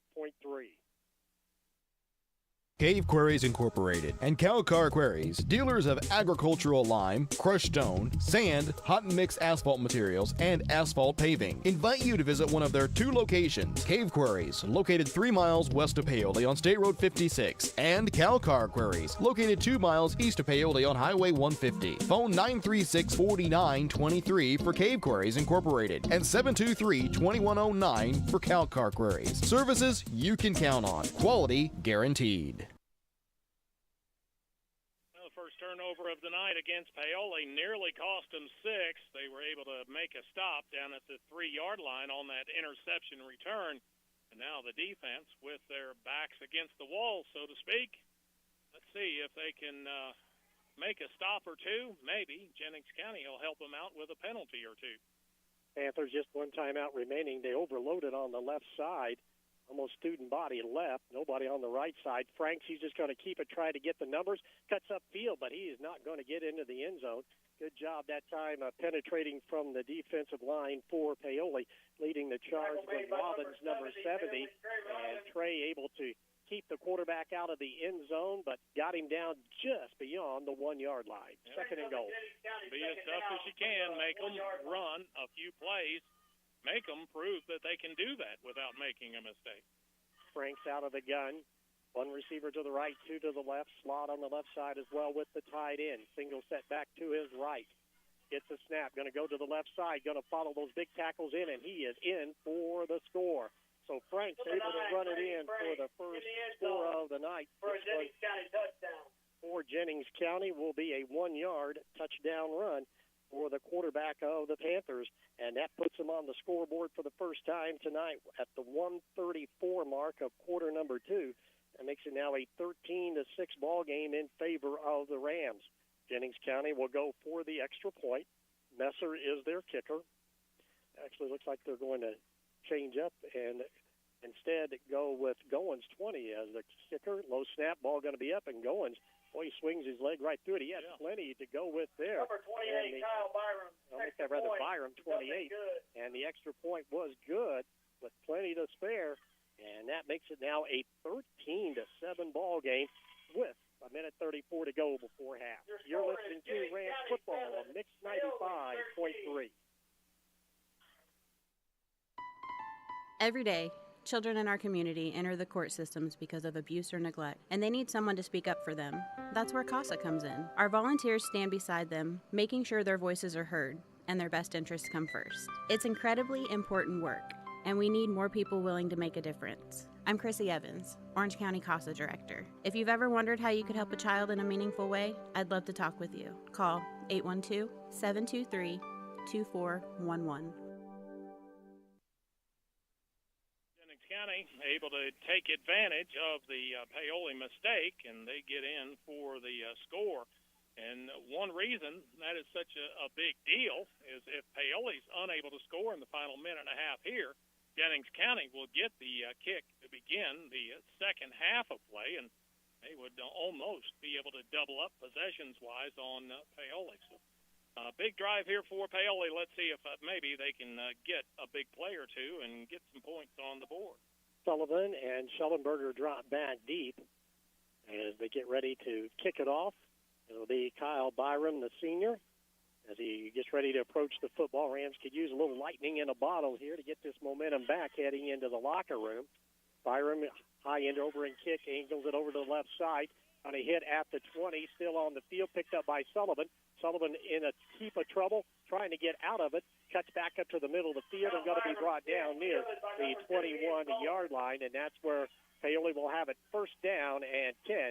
And good kickoff coverage that time, led by Ethan Cash, number 17. All right, let's see. Do you want to just play it safe, get out of here with a lead, and get to the locker room to make your adjustments, or does Paoli come out and try to throw the football a little bit? Remember, the last pass attempt by Thornton was picked off and nearly run back for a touchdown for Jennings County. That may play a role in what plays are called here in the final minute 29 on the Sullivan Financial Consulting of Raymond James scoreboard. Rams break out of the huddle. They go to the flex bone offense. Both ends are in tight. Thornton will be under center for Paoli. Justin surveys the defense, puts a man in motion to the right side, toss it back. looking and trying to break a tackle is Chase Case.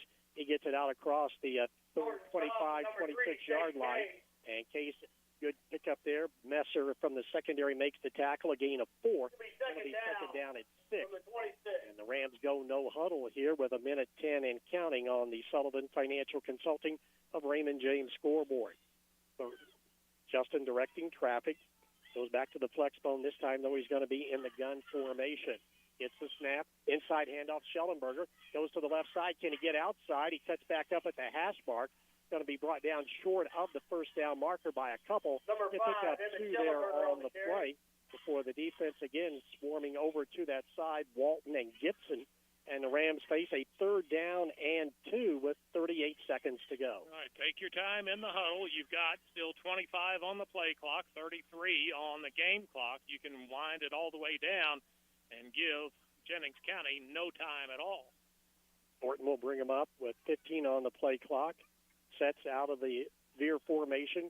Going to hand it off to the fullback, Guidry. He reverses. He's got running room down the left side. Guidry to midfield to the 45-40 to the 35 and knocked out of bounds at the 30-yard line with 10.4 seconds to go. And Guidry's big run down the left sideline flips the field and gives the Rams maybe a couple of shots here at the end zone.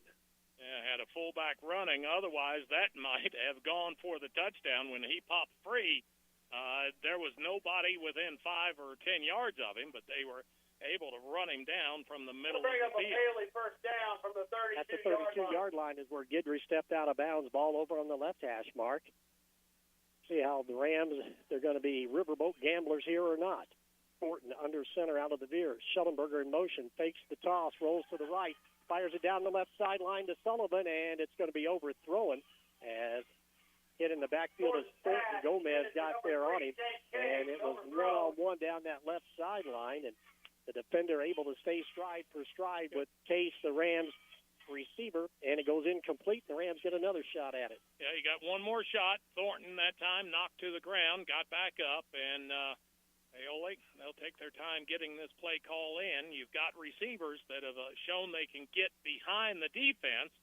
Now let's see if they can do it one more time. Timeout going to be taken first by the Rams. 5 seconds to go. Rams on top right before half, 13-7. You're listening to Rams football on Mix 95.3.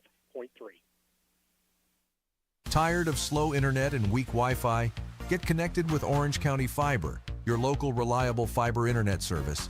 With powerful parental controls, device prioritization, and built-in cybersecurity, your whole family can browse, stream, and game with confidence.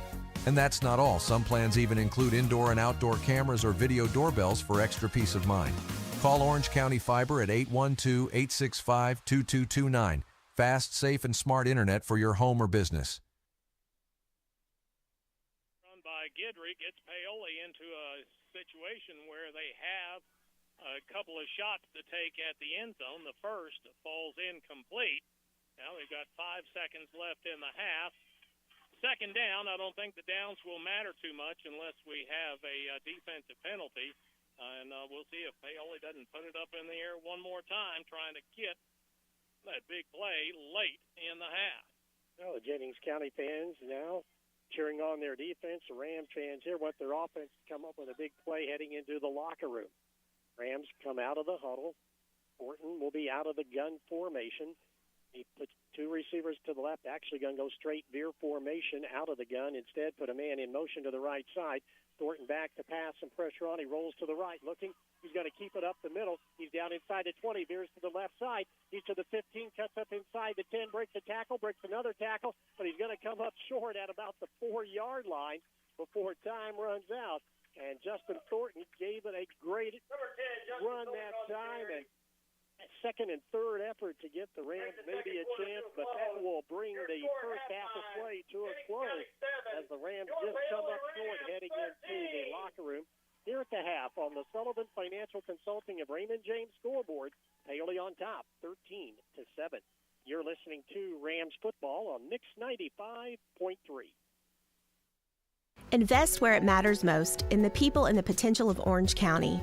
Over the last decade, through the power of giving, the Orange County Community Foundation has helped thousands achieve their dreams, distributing numerous dollars in scholarships and grants from endowed funds. And we're just getting started. Scholarship applications will open soon, giving Orange County students the chance to unlock new opportunities, realize their full potential, and leave their mark on the world.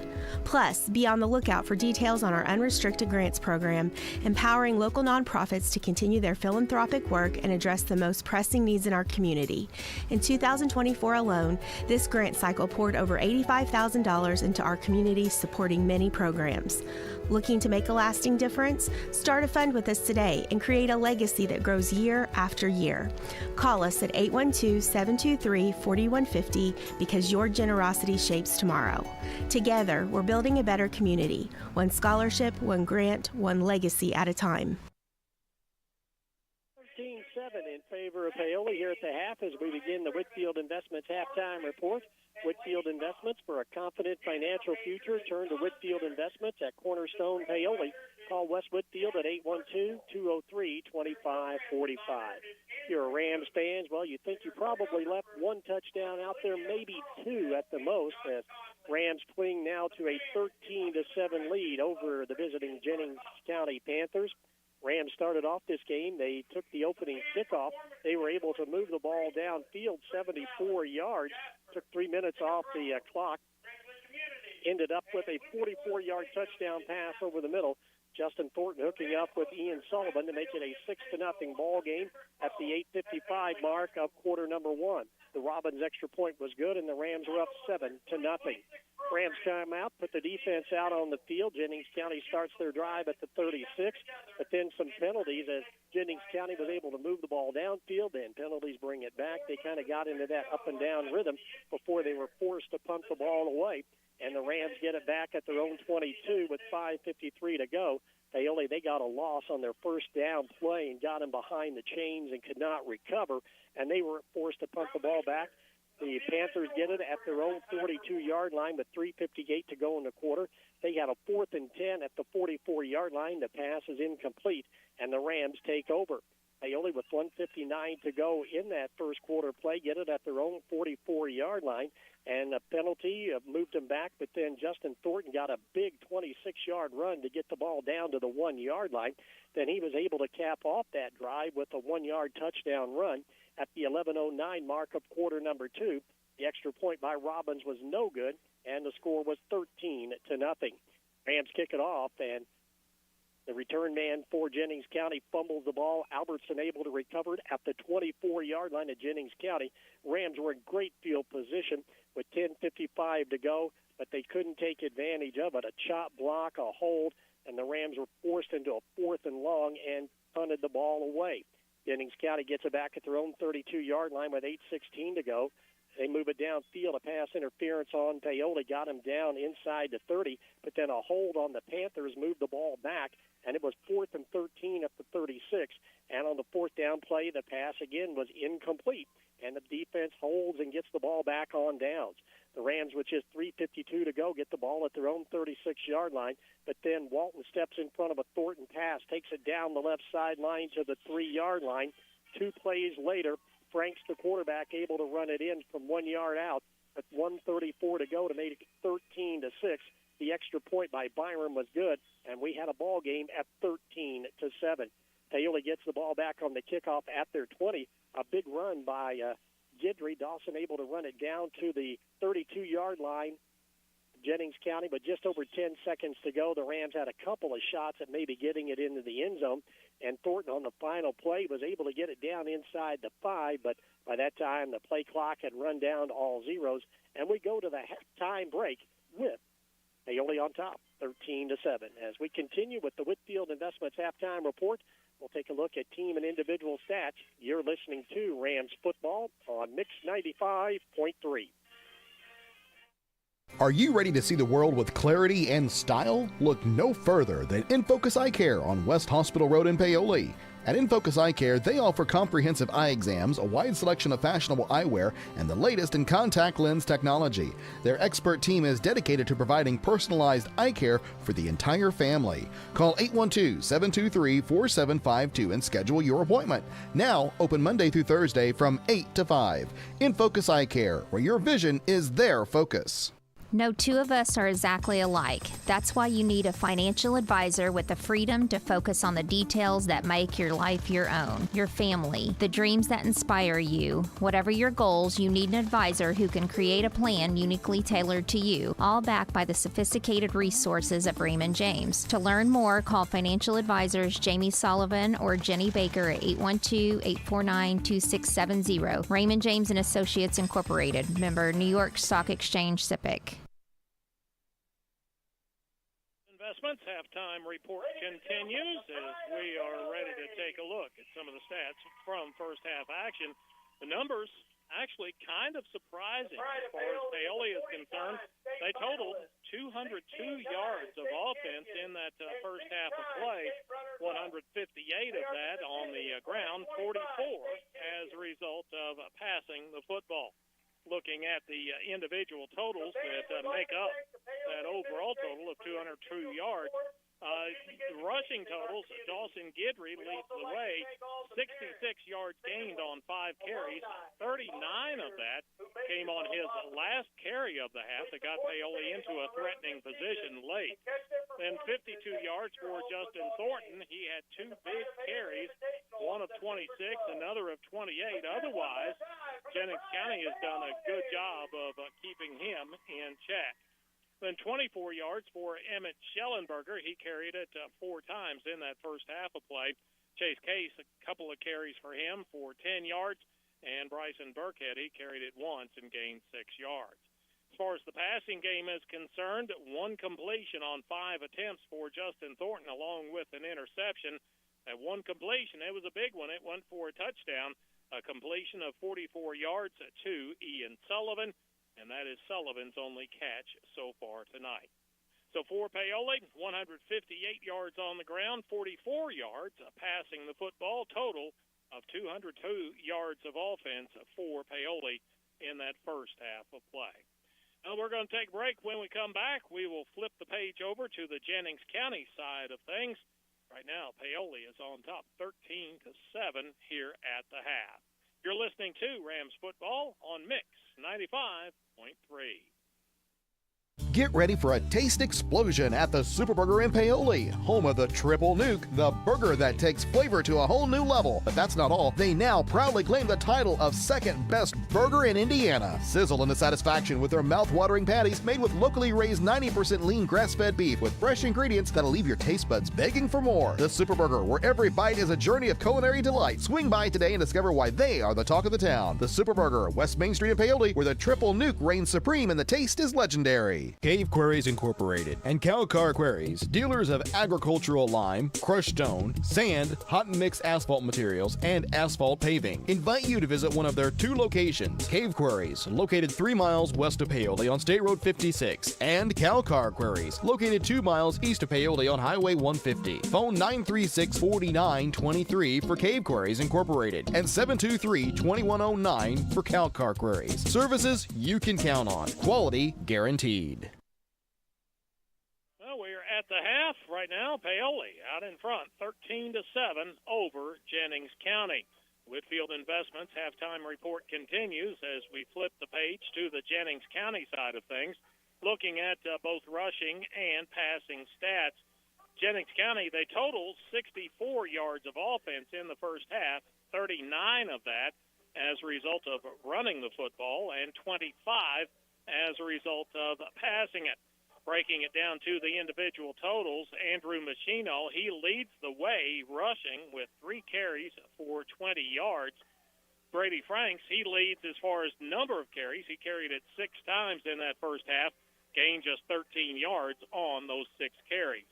Then Lucas Boer, he came in for 1 carry for 4 yards. Chase Cole had 1 carry for 2 yards.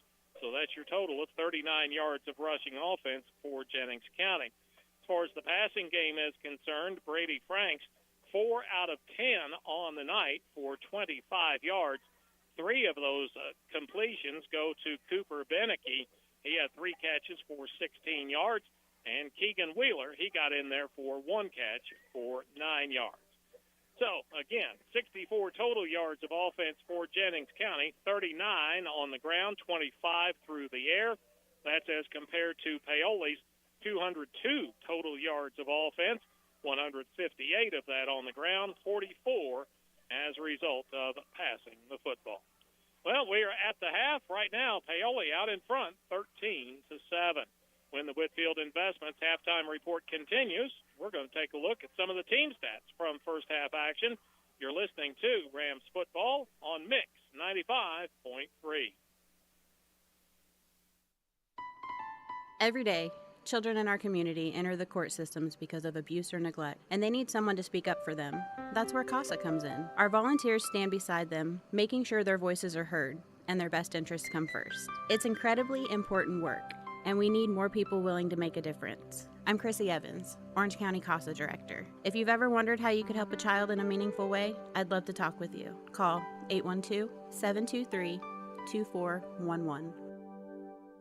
In need of a financial checkup? Consider Whitfield Investments for comprehensive investment advice and wealth management services. As a passionate Paoli native, Wes Whitfield places the needs of his clients first as he works to grow a stronger, financially savvy community of investors, families, and individuals. Give Whitfield Investments a call today at 812-203-2545 to learn more about how Wes can help you stay on track with your goals, both now and in the future. Well, the Whitfield Investments halftime report continues. Whitfield Investments, for a confident financial future. Turn to Whitfield Investments at Cornerstone Paoli. Call Wes Whitfield at 812-203-2545. Now we're at the half, and it's a 13-7 Paoli advantage right now. Taking a look at some of the team stats from first half action, the one stat that glares out at you is penalties. 5 against Paoli, 5 against Jennings County. And these are not the mental mistake type penalties. There's been a lot of holds called. Paoli's been called for 2 personal fouls, 15-yard variety type penalties. So their 5 penalties add up to 55 yards marched off against them. For Jennings County, they were called for 5 penalties as well and 45 yards marked off against them. All right, as far as the first down situation and whatnot, Paoli, 6 first downs in the first half, all as a result of running the football. Jennings County, 4 first downs, 3 as a result of running it, 1 as a result of a Paoli penalty. Third down tries, both teams kind of struggling there. Paoli 1 out of 4 on their third down tries, whereas Jennings County is 0 for 3. Turnovers, that was a big part of the first half as well. Jennings County, they turned it over early. Paoli unable to capitalize on it. Jennings County fumbled it twice, lost one of those. Paoli, the only touchdown for Jennings County, set up after an interception return. That was Paoli's only turnover of that first half of play. Fourth down tries, Jennings County went for it twice, did not make either of those. Paoli has not gone for it on fourth down yet. Scores by the quarters. Paoli was up after 1, 7-0. Second quarter, Jennings County wins that by a slim margin of 7-6, and that gets us to our halftime score of 13-7 in favor of Paoli. Now the two teams starting to make their way back out onto the field. We'll be ready for second half action in just a few minutes. You're listening to Rams football on Mix 95.3. Tired of slow internet and weak Wi-Fi? Get connected with Orange County Fiber, your local reliable fiber internet service. With powerful parental controls, device prioritization, and built-in cybersecurity, your whole family can browse, stream, and game with confidence. And that's not all. Some plans even include indoor and outdoor cameras or video doorbells for extra peace of mind. Call Orange County Fiber at 812-865-2229. Fast, safe, and smart internet for your home or business. Sleep better knowing your home is protected. Imagine rainstorms rolling in, and you at peace knowing your home is protected by the best in the business. Join hundreds of Indiana homeowners who trust Summers Seamless Guttering. Your fully insured local experts in gutter installation, gutter cleaning, and gutter guard protection. Whether it's a new construction or time to replace your old leaky gutters, we have you covered. Our American-made seamless gutters are custom cut on-site, backed by multiple warranties for your peace of mind, installed by local experts who treat your home like their own. Love your home? Protect it properly. Choose Summers Seamless Gutters today and enjoy peace of mind all year round. Contact us now because the best protection starts at the top. Don't let rain damage cost you thousands in repairs. For a free estimate on any gutter service, call 812-620-4762 today. That's 812-620-4762. Summers Seamless Guttering, protecting Hoosier homes one gutter at a time. 13-7 here at the halftime as we continue with the Whitfield Investments halftime report. We talked about at the top of the broadcast, of course, Jennings County, a new team on the schedule for the Rams this year to start things off. As we look down the schedule, Rams are back home next week, take on Corden Central. Then, of course, over the Labor Day weekend, it is the Orange Bowl down at Death Valley taking on Springs Valley. Return home on the 11th to take on Perry Central, then a couple of road trips over to West Washington on the 18th, and wrap up September with another new team on the schedule. This will be a long trip over to South Decatur, which is just south of Greensburg, so that's going to be a long haul for the Rams. Bailey then comes back to open up the month of October with two home games, Crawford County and Mitchell, and then wrap up regular season play with that long trip over to Bicknell to take on the North Knox Warriors. So those are the changes with South Decatur, Jennings County added to the schedule. But again, the Rams have been moved once again in tournament play. Paoli in 2A Sectional 40. We're the team that kind of gets bounced back and forth. We'll go to the east one year, then back to the west. We're back now more over to the west in Sectional 40 with Eastern Green, Linton Stockton, North Posey, Perry Central, Pike Central, South Spencer, and Tell City. Good news is Brownstown Central's out of it, but Linton is in it. So take the good and the not so good there. Linton, a traditional football power in 1A and in 2A as well. They were a handful last year. Even those two teams you mentioned, Brownstown and Linton, they were the ones playing in the regional, and Brownstown struggled with them for a little bit, and that was one of the state finalist teams last year in Brownstown. So not especially looking forward to that, but at least you didn't get Mater Dei thrown in. You still have to deal with North Posey. They're going to be a handful, but it'll be interesting the way it shakes out. North Posey is in there. Yes, they are. You got it. Yeah, yes. That is an 18 sectional. Yep. Second half action ready to come your way. You're listening to Rams football on Mix 95.3. Are you ready to see the world with clarity and style? Look no further than In Focus Eye Care on West Hospital Road in Paoli. At In Focus Eye Care, they offer comprehensive eye exams, a wide selection of fashionable eyewear, and the latest in contact lens technology. Their expert team is dedicated to providing personalized eye care for the entire family. Call 812-723-4752 and schedule your appointment. Now, open Monday through Thursday from 8 to 5. In Focus Eye Care, where your vision is their focus. As we wrap up the Whitfield Investments halftime report, for a confidential and financial future, turn to Whitfield Investments at Cornerstone in Paoli. Call West Whitfield at 812-203-2545. Well, a big opening drive here for both teams. Momentum was on the side of Jennings County going into the locker room, but if the Rams defense can come out and make a stand and get the ball back, that would be huge for the Paoli confidence. Really would. And, you look at the stats. Very much one-sided in Paoli's favor, 202 total yards of offense for Paoli as compared to just 64 for Jennings County. But where it really matters on the scoreboard, it's still just a one-score ball game at 13-7. Jennings County got to feel pretty good about themselves. They dodged a bullet after a turnover, dodged a bullet at the very end where Thornton had broken free and gotten downfield. And now they're going to get the ball back. If they score and get an extra point, they're taking the lead. Ernstus back deep along with Boer as Trey Robbins ready to get this second half underway. The sun is set, making a very comfortable evening now here at Cook Field. High end over and kick down the hash bar, and it'll be Boer doing a little circle move, reverses to the right side, cuts up the right hash, and is brought down immediately. Good coverage in there by Chase Case for the Rams. It will be the Jennings County football, and they'll have it just beyond the 20. Let's see where the official wants to finally mark it down as he brings that ball back out into the middle of the field. Now returns it over to the right hash and going to put it at the 23-yard line of Jennings County to start off this third quarter of play. Again, Brady Franks will be your quarterback. Jace Cole is the fullback. Lucas Moore is the halfback. Out of the spread formation, two receivers to the left, one in the slot right side. Handed off to Moore on the sweep right side. Moore nowhere to go. Rams gang tackling him after a gain of 1 or 2 out near the 24-25-yard line. So that left side of the Paoli Rams defense holds stout there with Roy Jones leading the way. Byram is your tight end. Messer, the wide receiver, along with Beinecke.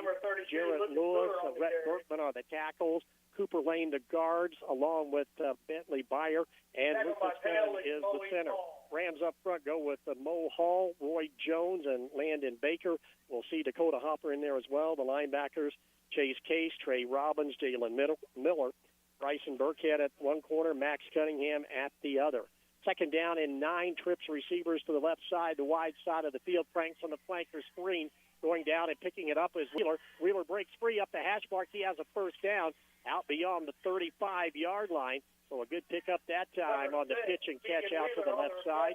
And finally, Miller able to come out and make that tackle for the Rams defense. Paoli up the corners, as we mentioned, Burkhead and Cunningham. The safeties are Schellenberger, Sullivan, and Thornton. But a big play there to keep this drive alive for the Panthers. Mismatch on the outside that time. 3 receivers covered by just 2 defensive backs. Rams tried to make a quick change, and it did not work. And defensive coordinator Aaron Hannon does not like what he sees, so instead of making an opportunity maybe for a big play, he'll take a timeout.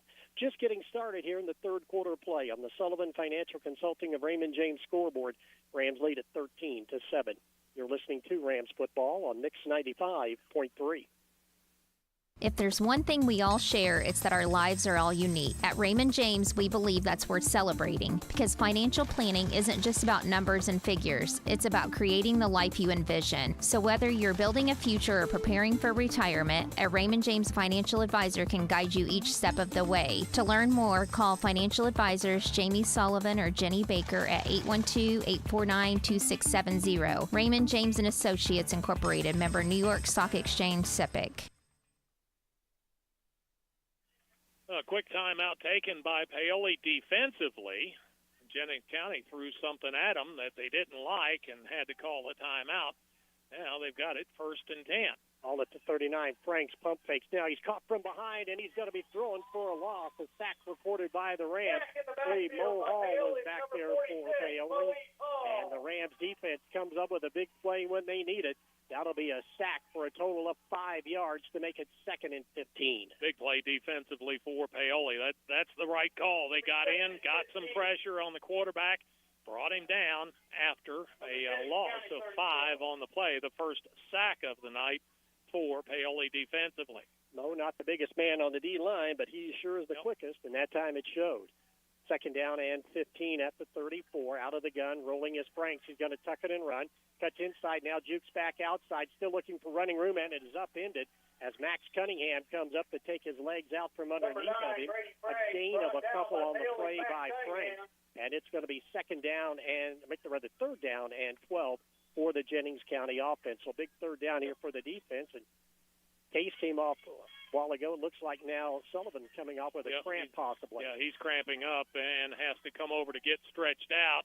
See if we can get some attention down there other than the starting quarterback in Thornton.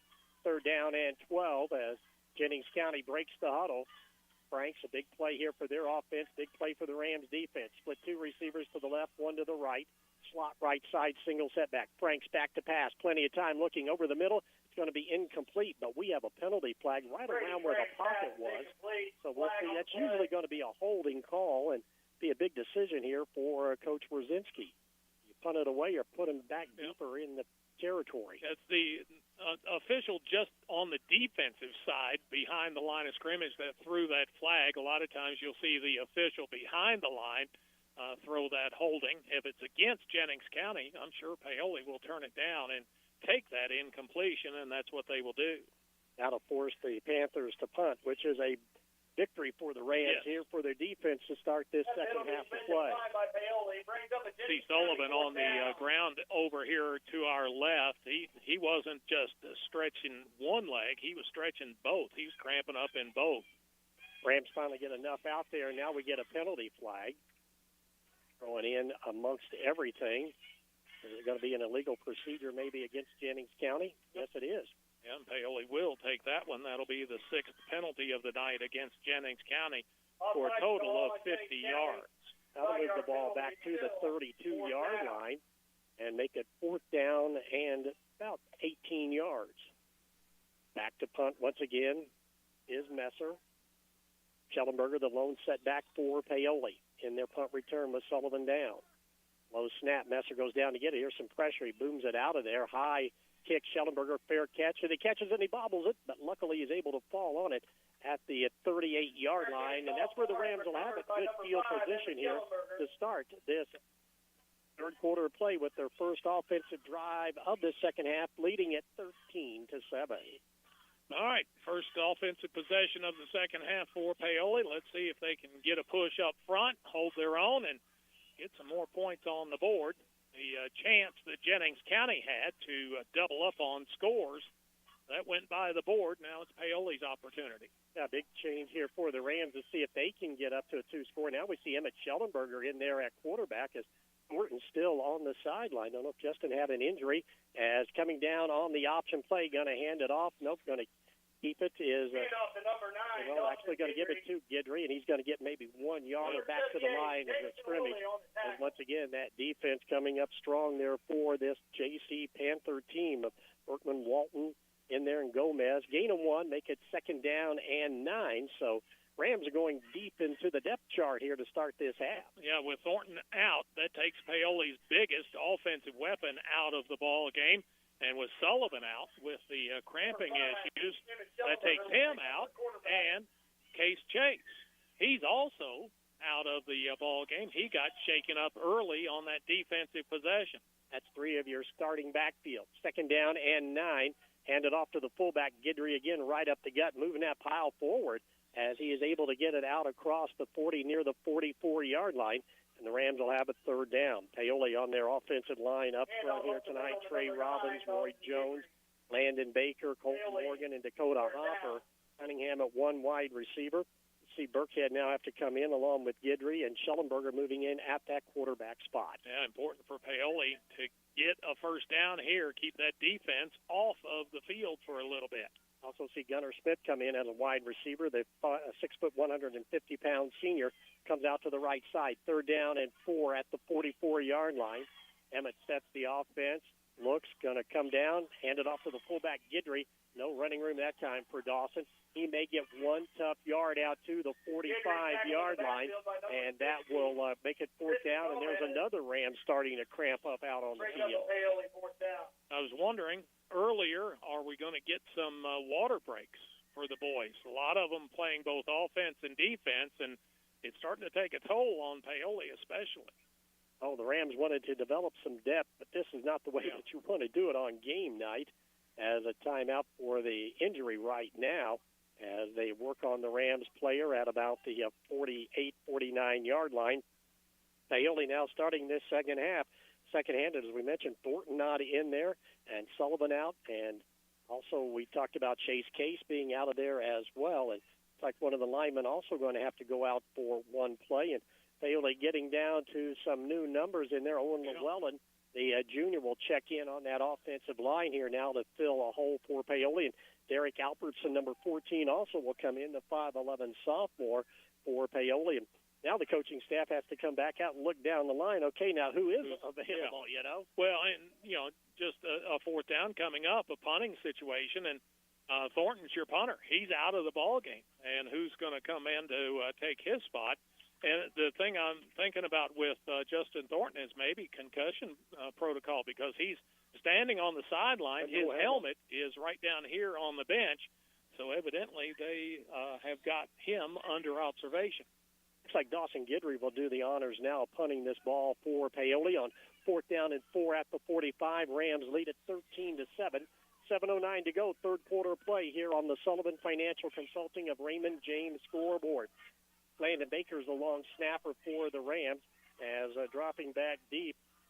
Now they had one rush out. Now he's got to come back out because they already had 11 on the field. Ernst is going to drop back along with Boer as Guidry going to get the snap, going to boom it out. A low line drive kick.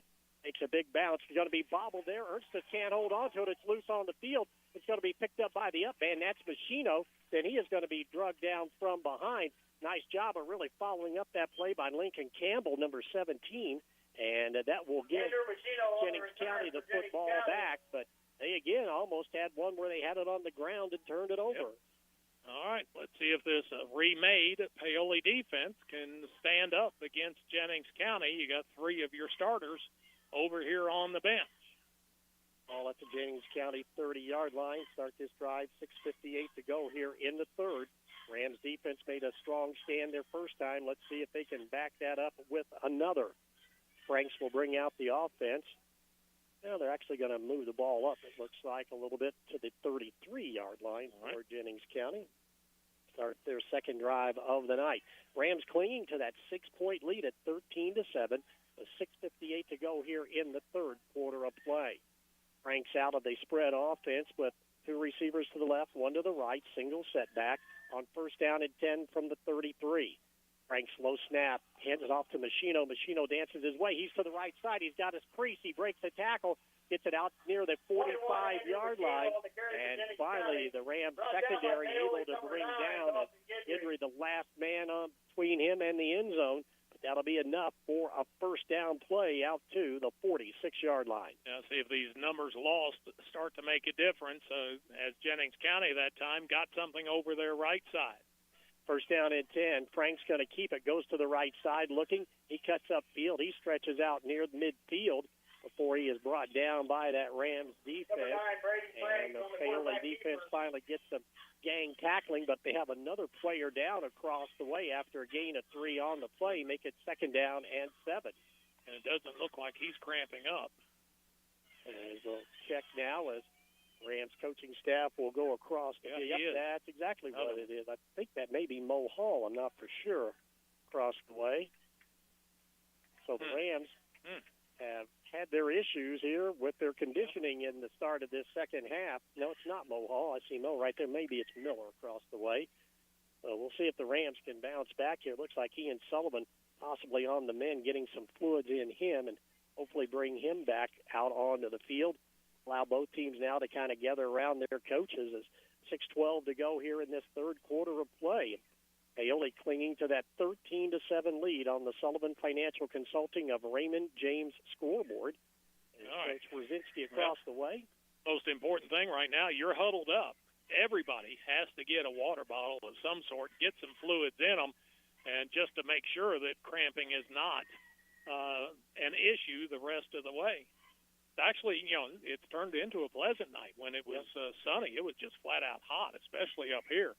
It's starting to cool down a little bit, but the kids, they've been out there running up and down in the heat, and it's going to affect them, and it is starting to affect Paoli.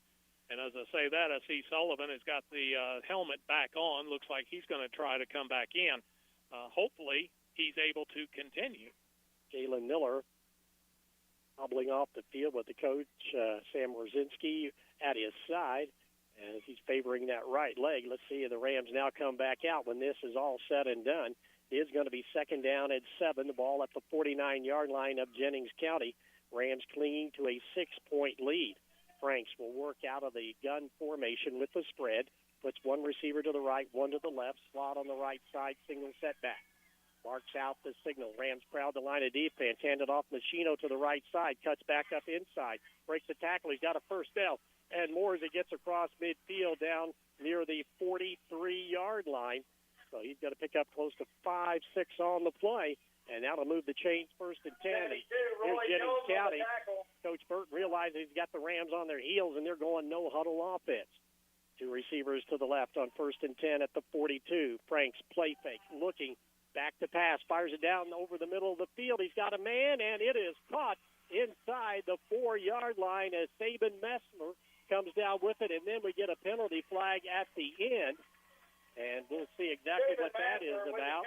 But in the meantime, Messer got behind the defense, and a big pass play gets Jennings County first and goal. Yeah, big pass play, and Messer is actually down on the play. Flag thrown right where he is at. We'll see what that is all about. He took a hard hit as he went down. He'll wave the trainer in from the Jennings County sideline. One of the biggest offensive plays of the night here, recorded by the Jennings County offense. But we still have laundry on the field, so we'll see just exactly what that will entail when they get everything squared away. Yeah, they've not headed backwards by any stretch of the imagination, so that indicates that it's going to be maybe a foul against Paoli. We'll see. Messer able to get up. He's a junior wide receiver. No, it's going to be marked off against Jennings County. They're coming back. Unsportsmanlike against Jennings County. If they say it's a dead ball type of situation, they'll mark it off from the spot, which was the 5, and now the ball moved back to the 20-yard line, so a 15-yard penalty. That'll be their 7th of the night for 65 yards. Paoli, at least, has been penalty-free so far here in this half. Well, speculation, I think Messer may have little celebration, threw the ball up in the air, and that's what the official flagged him for. And, of course, that's kind of a point of emphasis anymore. Goes all the way back to the 20-yard line, and it's going to be 1st and 10 after the penalty. And that was the problem for Jennings County in the first half. They were able to move the ball, but then they hurt themselves with penalties. Yeah, both teams had 5 penalties in the first half. Both had drives basically canceled by the calls against them. 1st down at 10. Frank spreads 2 receivers to the right side, 1 in tight on the left side along with his halfback. Ball on the left hash mark, put a man in motion. Ball on the ground. It's still being fumbled around, and finally it's touched by one of the Jennings County players who had a knee down, and that's where the ball will be down. And it's going to be a fumble but recovered by Jennings County. However, it will be a loss of 4 on the play, and that'll make it now 2nd down and 14 as we roll under 5 minutes to go. Ian Sullivan out there for a couple of plays. Now he comes back out with the cramps. And there goes Mom down to help him out again. Yep, well, got to get the fluids in him in a hurry. And, you know, the young guys, they don't understand. You don't start to add fluids the day of. It's going to be the day before. You got to start that night before. Yeah. Okay, it was a legal formation, and it's declined by Paoli. Yeah, because they'll take the loss and the down. So that's what they want. So they talked that over with Coach Brzezinski, and that's what Sam decided to do, which is the correct call. 2nd down and 14 at the 24-yard line. Ball on the left hash. Jennings County down by 6, but threatening.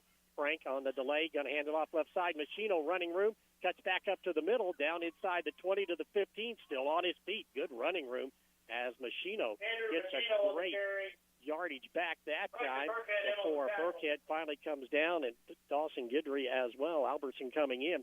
This will make it a very manageable 3rd down and 3 for Jennings County in 4-down territory, trailing by 6. Yeah, they've not converted a 3rd down yet tonight, but they are running it a lot better against this Paoli defensive unit.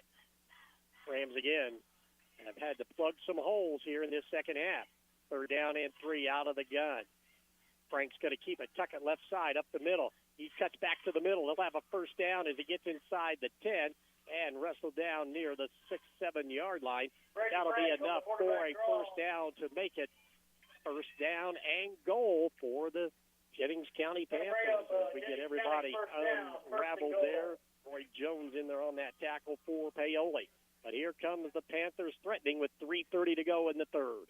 Yep, getting that push up front. Frank's running strong. Machino especially running well here in this second half, and that's got them down there in the red zone. Out of the gun formation, Frank's the quarterback, gets another quarterback draw, goes left side, cuts back up the middle. Miller wraps him up, but he may get in, or is he going to be just short? No, they're going to mark him just short down to the 1 yard line. That's going to be a gain of 6 on the play, and it's going to be 2nd and goal from the 1. And Jennings County knocking on the door of tying this game and taking the lead. Yeah, they just need to get a push up front against this Paoli front. That ball inside the 1-yard line, they've been getting the push. It's just a matter of if Franks wants to hand it off to Machino or not. Go to the spread offense, split two receivers out wide to the right side, the wide side of the field. Franks just going to keep it, lowers his head, now twists and spins into the end zone. And Franks goes in from 1 yard out. That'll be his second touchdown of the night on a 1-yard TD run, and that will tie up this ball game at 13-13 on the Sullivan Financial Consulting of Raymond James scoreboard.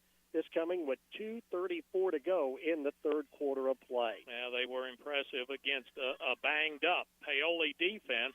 Got down, got the point. Now a big extra point from Byram. And before we can get the kickoff, I think the Rams may have had too many on the field. Many? And Jennings County may have a decision to make. Do you take that penalty, maybe go for two? Or do you just know that Byram's going to be automatic for you and split the uprights? Yeah, nice-looking kicker. Substitution is what it was. Yeah, Paoli had 12 out there. They were trying to get one off, but it was too late by that point in time. So that is the penalty. Now, we know what Paoli would have done in the past with this situation. If you get a penalty on an extra point, they're going for two, but we'll see. Ernestus is the holder. Byram, the kicker. Good snap. No, a little bit inside. He is able, though, to boot it through. Does it go through the uprights? Yes, it does. And clears the scoreboard at Cook Field. And now Jennings County has their first lead of the night, 14-13. Over Paoli with 2:34 to go in the third here on the Sullivan Financial Consulting of Raymond James scoreboard. You're listening to Rams football on Mix 95.3. Need a new water heater? Head to Hoosier Hardware in Paoli and save during their water heater sale. Right now, a 40-gallon tall gas water heater is just $4.95, and a 40-gallon short gas model is only $5.45. Need electric? Choose a 40-gallon tall or short electric water heater for just $3.89. Great prices, dependable products, and friendly hometown service. That's what you'll find at Hoosier Hardware. Stop by today and take advantage of these outstanding deals before they're gone. Hoosier Hardware in Paoli, where quality and value come together. For the first time tonight here at home to Jennings County, the difference and missed extra point for Paoli back in the first half of play. But the Rams have had their issues with injuries here to start this half, and Paoli still trying to plug some holes on the run, so to speak, and now they've really got their work cut out for them as this offense has to come out with both Case out of there and Thornton as well, two of their main primary threats. As Jennings County, with all the momentum on their side, will kick it off. But we'll see now if Paoli has an answer. All right. Confirmation, Thornton, concussion protocol. And as far as Case, they've actually called his mom and dad down there to the field. He's had his head buried in a towel, and I think they're bringing the golf cart over to help him get away from the field. Now the Rams drop back deep as Byram able to kick off. He angles it over to the left side, and it's going to go out of bounds. And Byram went down when he made that kickoff, and I don't know what happened there. I mean, I don't know if he's cramping up too as well. My goodness. I think maybe it's time for a timeout just to let the boys get some fluids in them. Now they're going to get one here in about 2 minutes and 34 seconds, so this will probably just may extend maybe that quarter break just a tad to get everybody. Hopefully the legal procedure is the call on the kick out of bounds, and I think the Rams say, let's just take that penalty, and we want the football because we got to get something going here offensively. Paoli has only had the ball one time, and that was a punt earlier in this quarter. As Paoli's still looking for some answers, they'll have it first down and 10 as the ball will be marked at the 35-yard line of Paoli as they'll start this drive with 2:34 to go. Yeah, during the season, you're going to face some adversity, and that's what Paoli is facing right off the bat in Game 1. They've lost a few because of cramping issues and injuries. Now, let's see what their answer is. You got to find something that works first off. The one good thing is that the offense really didn't change too much, so your backups are well-versed in what the calls are and how to run the play. Now it's just a matter of getting out there and executing on the offensive side. Of course, Jennings County I think for the most part tonight they have controlled the line of scrimmage, and as a result, Paoli, with the backups in there, has even less of a chance of being able to get some things done. First and 10, the ball at the 35-yard line. Emmett Schellenberger will be at the controls of this Rams offense. He'll be joined by Dawson Guidry in the backfield along with Derek Albertson and Bryce Burkhead. First down at 10. Some names we didn't expect here in this ball game, but that's the way it is. And there's a collision between the quarterback and the fullback. Guidry able to get the handoff, but then he is going to be smothered by this defense swarming. Messer comes in from the secondary along with Woolley, and there'll be no gain on the play. Paoli, once again, probably have not had this unit out there a lot together, and now Guidry gets up limping a little bit as well, as we see Miller will come in and Guidry will come out. Miller, a freshman at 6'1", 85, will be in that fullback slot. Yeah, Guidry comes off. Doesn't look like a he's grabbing that calf. Yeah, there you go. If it's at a cramp, you know that is one of the most painful things that you can experience. And it's nothing that you get over very quickly. You know, you have to get the fluids in you, and it's bad enough when you get one in the middle of the night and wake up the next morning and not having played or anything. Well, Rams are going to be charged with a delay of game penalty as, again, moving new people in and out along that offense and just to not get out of the huddle in time, and that's going to cost them another 5, and that'll make it second down at 15, marching the ball back to the 30-yard line. Yeah, good thing that Paoli has a few extra coaches on the sideline because they're helping with getting the boys stretched out. Second down and 15 for the Rams. Schellenberger gets the play call, now break out of the huddle with 15 on the play clock. Emmett walks up to the line of scrimmage. Landon Baker is the Rams center. Out of the veer, going to fake, toss it, hand it off, and no one got loose. Ball did get loose on the field, and it is going to be recovered by Jennings County, as coming up there with it might be Gomez on the fumble recovery. And it will be Jennings County ball. Yes, it is Gomez on the fumble recovery. And the Rams have a critical turnover deep in their own territory. Yeah, it goes from bad to worse for Paoli. The momentum already on the side of Jennings County, and now they've got the football practically in the red zone to start this drive after the fumble on the exchange from quarterback to running back.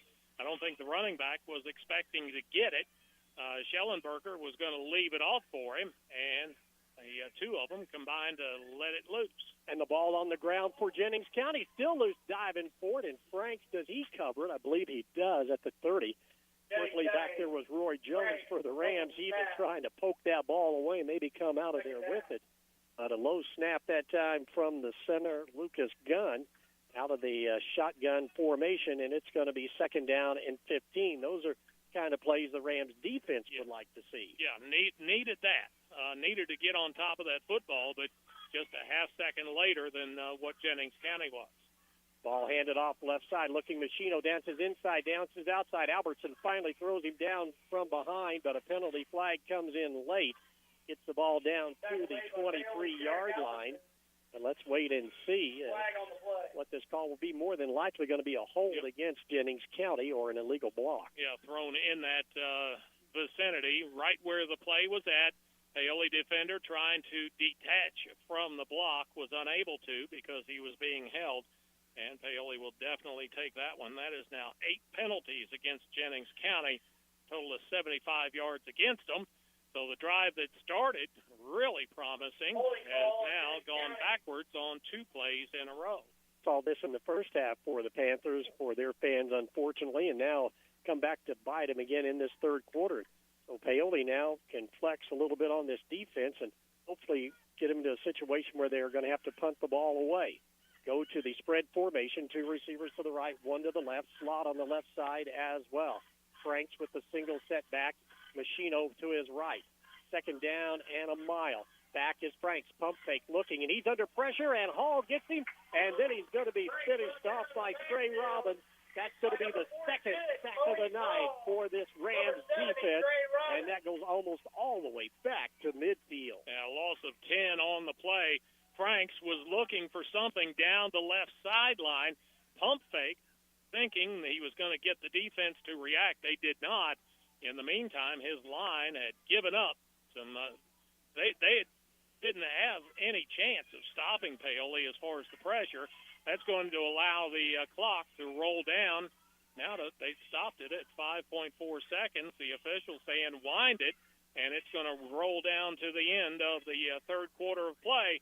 And the score after 3, Paoli down by 1, 14-13 is your score. You're listening to Rams football on Mix 95.3.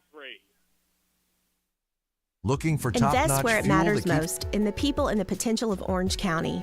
Over the last decade, through the power of giving, the Orange County Community Foundation has helped thousands achieve their dreams, distributing numerous dollars in scholarships and grants from endowed funds. And we're just getting started. Scholarship applications will open soon, giving Orange County students the chance to unlock new opportunities, realize their full potential, and leave their mark on the world. Plus, be on the lookout for details on our unrestricted grants program, empowering local nonprofits to continue their philanthropic work and address the most pressing needs in our community. In 2024 alone, this grant cycle poured over $85,000 into our community, supporting many programs.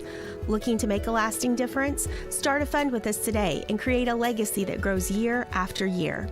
Call us at 812-723-4150 because your generosity shapes tomorrow. Together, we're building a better community, one scholarship, one grant, one legacy at a time. Third down at 35. Yep, Sullivan Financial Consulting of Raymond James Scoreboard pays Paoli.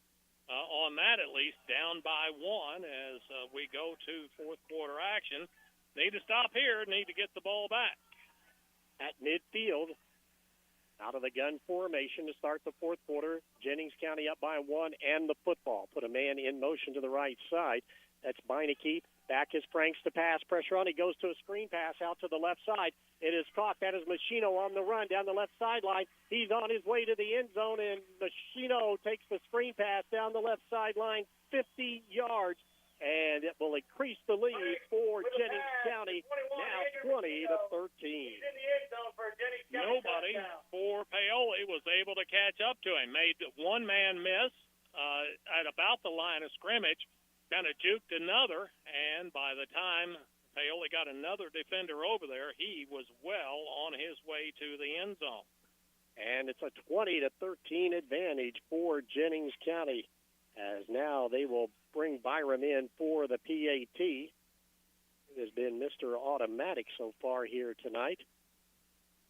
He'll try to tack on another one, and he boots it up through the uprights, and it is good. And it is 21-13 in favor of the Jennings County Panthers. They score here on the very first play of this half, coming at the 11:46 mark, as Jennings County has scored 21 straight points. To lead it now 21-13 after the Rams had a 13-0 lead. Well, the attrition on the defensive side for Paoli, it's really started to take a toll. You've got younger kids in there playing against this now experienced Jennings County group, and they have been able to take advantage of that, and as a result are now up by 8 as we are just underway in this fourth quarter of play. Rams need some excitement to get generated back into this ball game. They trail it by 8, so a touchdown, a 2-point conversion should get them back where they need to be, but they just got to start putting one play together after another play. Yeah, tough thing is that the playmakers for Paoli, they are the ones that are out and on the sideline for whatever reason, one reason or another. And Jennings County, they are playing with, some aggressiveness, let's say. They have really started to get after Paoli defensively, shutting down the few options that Paoli has. And with the big play people being on the sideline, they can keep creeping up and overloading that box and making it even more difficult for Paoli to block. Schellenberger and Walton back deep. Byram ready to kick it off here for Jennings County. And his team up now 21-13 with 11:46 to go in the ball game. Angles it over to the right side, and it's going to be caught. Should have let that go out of bounds, as Gunnar Smith fields it right near the sideline at the 34-yard line. The only difference would have been about a yard when it was all said and done. And that's where the Rams will have it. A big drive here in this fourth quarter. need to get some points on the Sullivan Financial Consulting of Raymond James scoreboard. Actually going to mark that ball and at the 33-yard line for Paoli. All right. It's a lot of time left and 11:45 to go on the ball game. And once again, Emmett Schellenberger will come out as the quarterback for the Rams. Let's see how they match up in the backfield. Yeah, not sure how limited Paoli is offensively. Early on, we were seeing Thornton in that pistol formation. Haven't seen Schellenberger dropping back into that yet. He's going to hand it off to the fullback. That's Guidry. He may get 1 or 2 tough yards over that left side before that hole is closed very quickly. And there, 54 Berkman in there, Gomez as well. And to get a couple of more players very slow getting up off the bottom of that pile. Going to give him 1 on the play, make it 2nd down and 9. Just not getting much push at all. The Jennings County boys up front, they're bigger and stronger than what the Paoli has as far as the offensive line. And Paoli, they're still just kind of milling about back there, kind of disorganized as to what they're doing. 2nd down and 9. Rams break the huddle with just 5 seconds to go.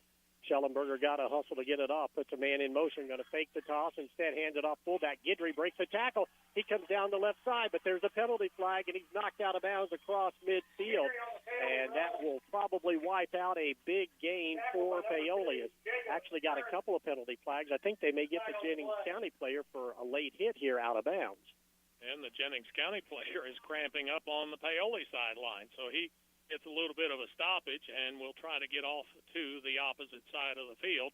Flag down here, flag down over there. Let's see if we're going to offset and try it all over again. That's Ernstus taking the long jog across the field. Again, he's cramping up as well. Officials are going to talk it over near midfield, see exactly how they want to play this out. Still 10:50 to go here in the ball game. 21-13. Sullivan Financial Consulting of Raymond James scoreboard, Jennings County leading Paoli. Well, the down marker had already moved. Now they have to instruct him to go all the way back where it started, which is a 2nd down and 9 at about the 34-yard line. The officials still kind of talking it over. Let's see what they're going to come up with. They'll communicate amongst themselves, and we may be going back to the original line of scrimmage there, at least the 2nd down line. Let's see. Still explanations given to both sidelines. They've got their walkie-talkies on, basically. You know, they're talking in those, getting that straight. Now, let's see what we're going to have. We've got a hold signaled against Paoli. So he'll explain that. 2nd penalty, personal foul against Jennings County. Do they offset? They do, and we'll go back to 2nd down.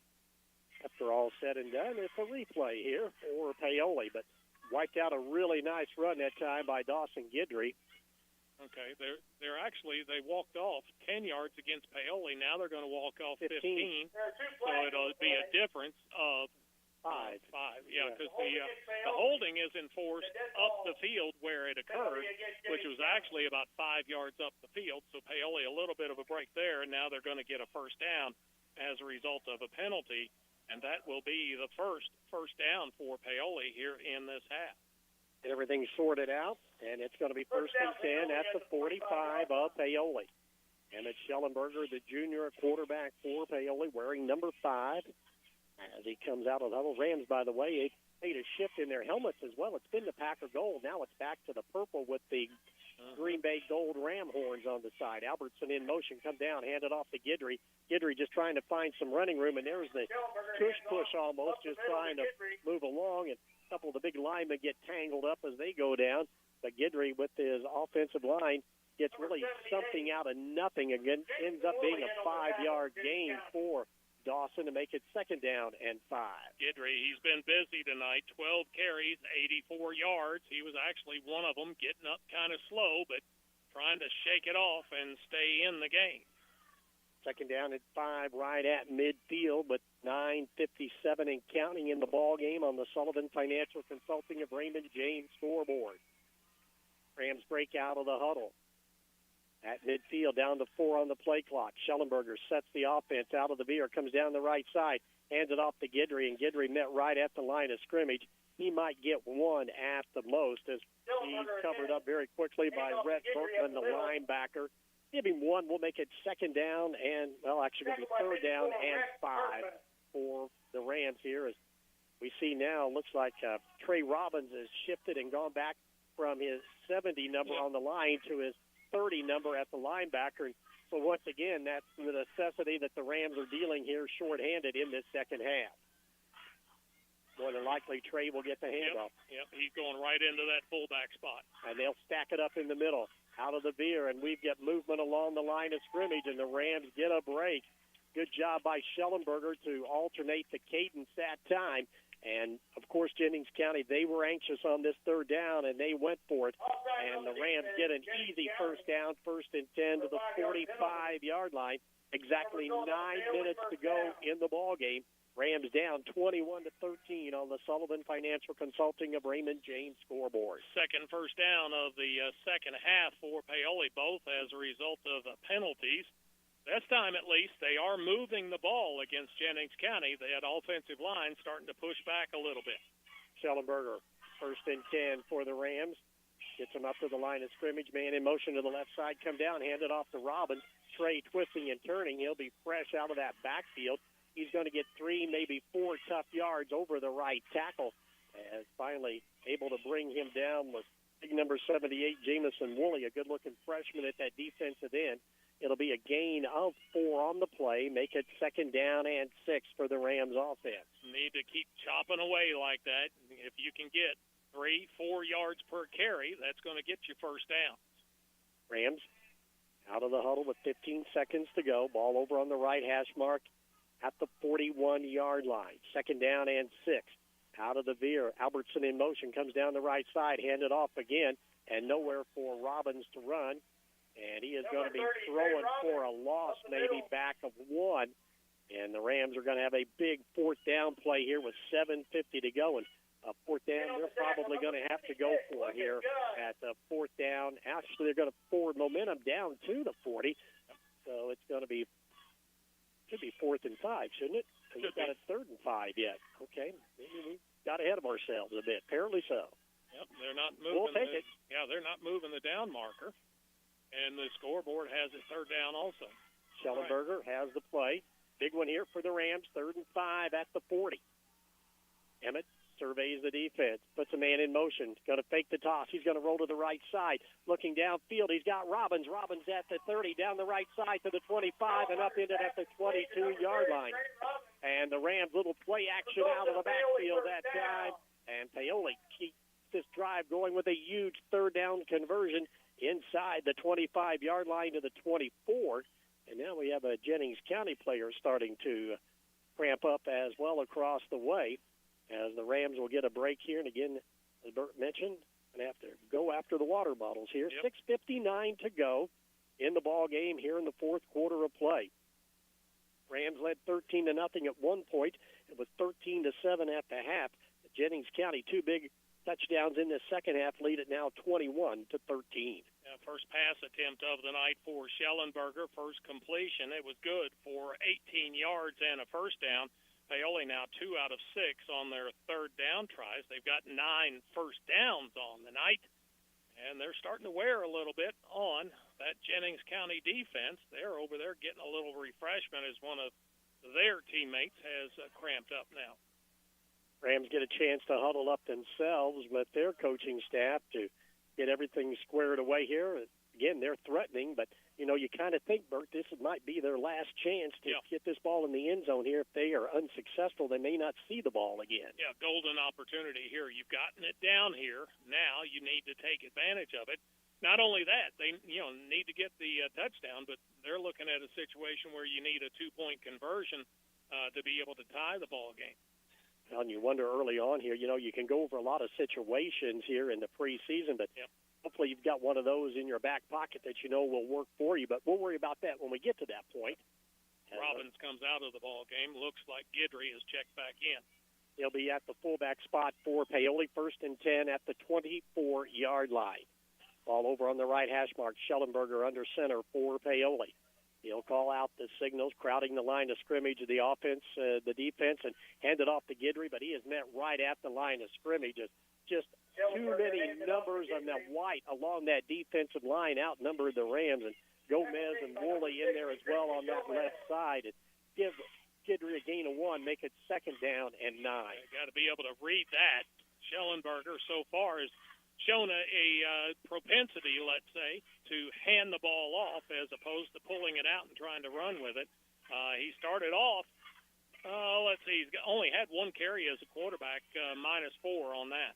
2nd down and 9 for the Rams out of the veer formation.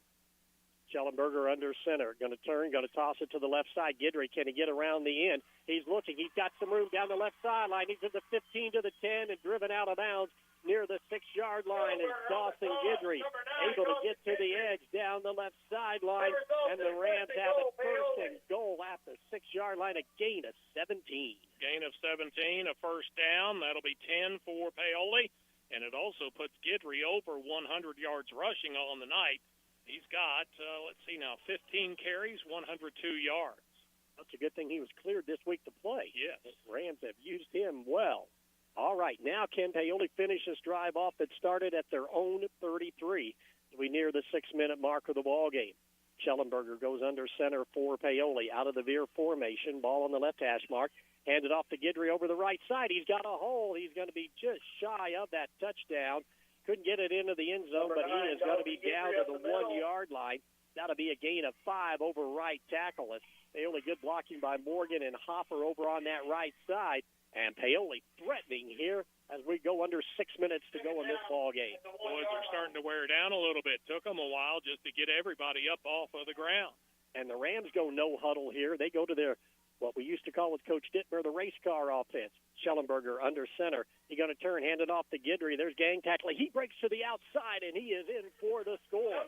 Dawson Guidry, a huge touchdown run for the Rams from 1 yard out on the touchdown, and that gets the Rams back to within 1 here, or actually back to 2, I should say, at 21-19, as this score comes with 5:23 to go in the 4th quarter of play. Now the Rams have the decision here to go for 2. Let's see what play they will draw up. All right, Schellenberger's coming over to the sideline to get it. He will have to hustle back in. Play clock still at 20. Plenty of time right now. They've got to go from the 3. Be nice to have that play where the linemen go down to that set real quick and try to draw Jennings County off. Schellenberger up to the line of scrimmage out of the veer formation. Ends are in tight. Under center, Emmett puts a man in motion to left side. He's going to roll to the right side. He's looking to the back of the end zone. He heads for the pylon. Is he in? Yes, he is. Emmett Schellenberger caps it off with a huge 2-point run, and that ties up this ball game at 21-21 on the Sullivan Financial Consulting of Raymond James scoreboard, as this unit for Paoli drives the ball downfield 67 yards to cap it off with the tying touchdown. You're listening to Rams football on Mix 95.3.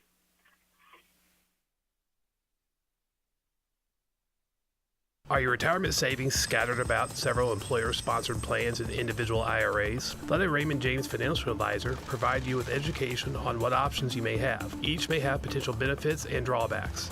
So we'll consider your specific situation and discuss how best to address your unique needs and goals. Call financial advisors Jamie Sullivan and Jenny Baker at 812-849-2670. Located in Mitchell today and take control of your retirement assets. Raymond James & Associates Incorporated. Member New York Stock Exchange. SIPC. Life well planned.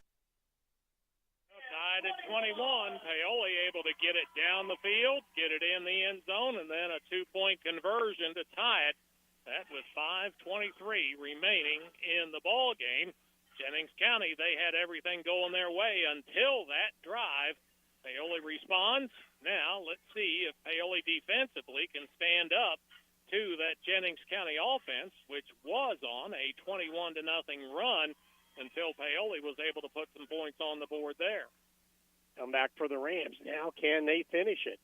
As dropping back deep to receive the kickoff will be Ernstus and Boer. It'll be Trey Robbins now wearing his traditional number 30 back. He started on the line at number 70 tonight. He's going to angle it over to his right, down the right sideline. Ball going to hit about the 30.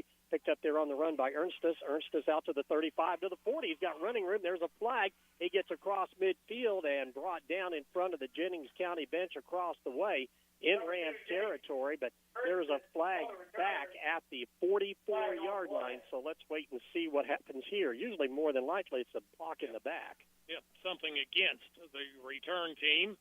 Almost guaranteed, not 100%.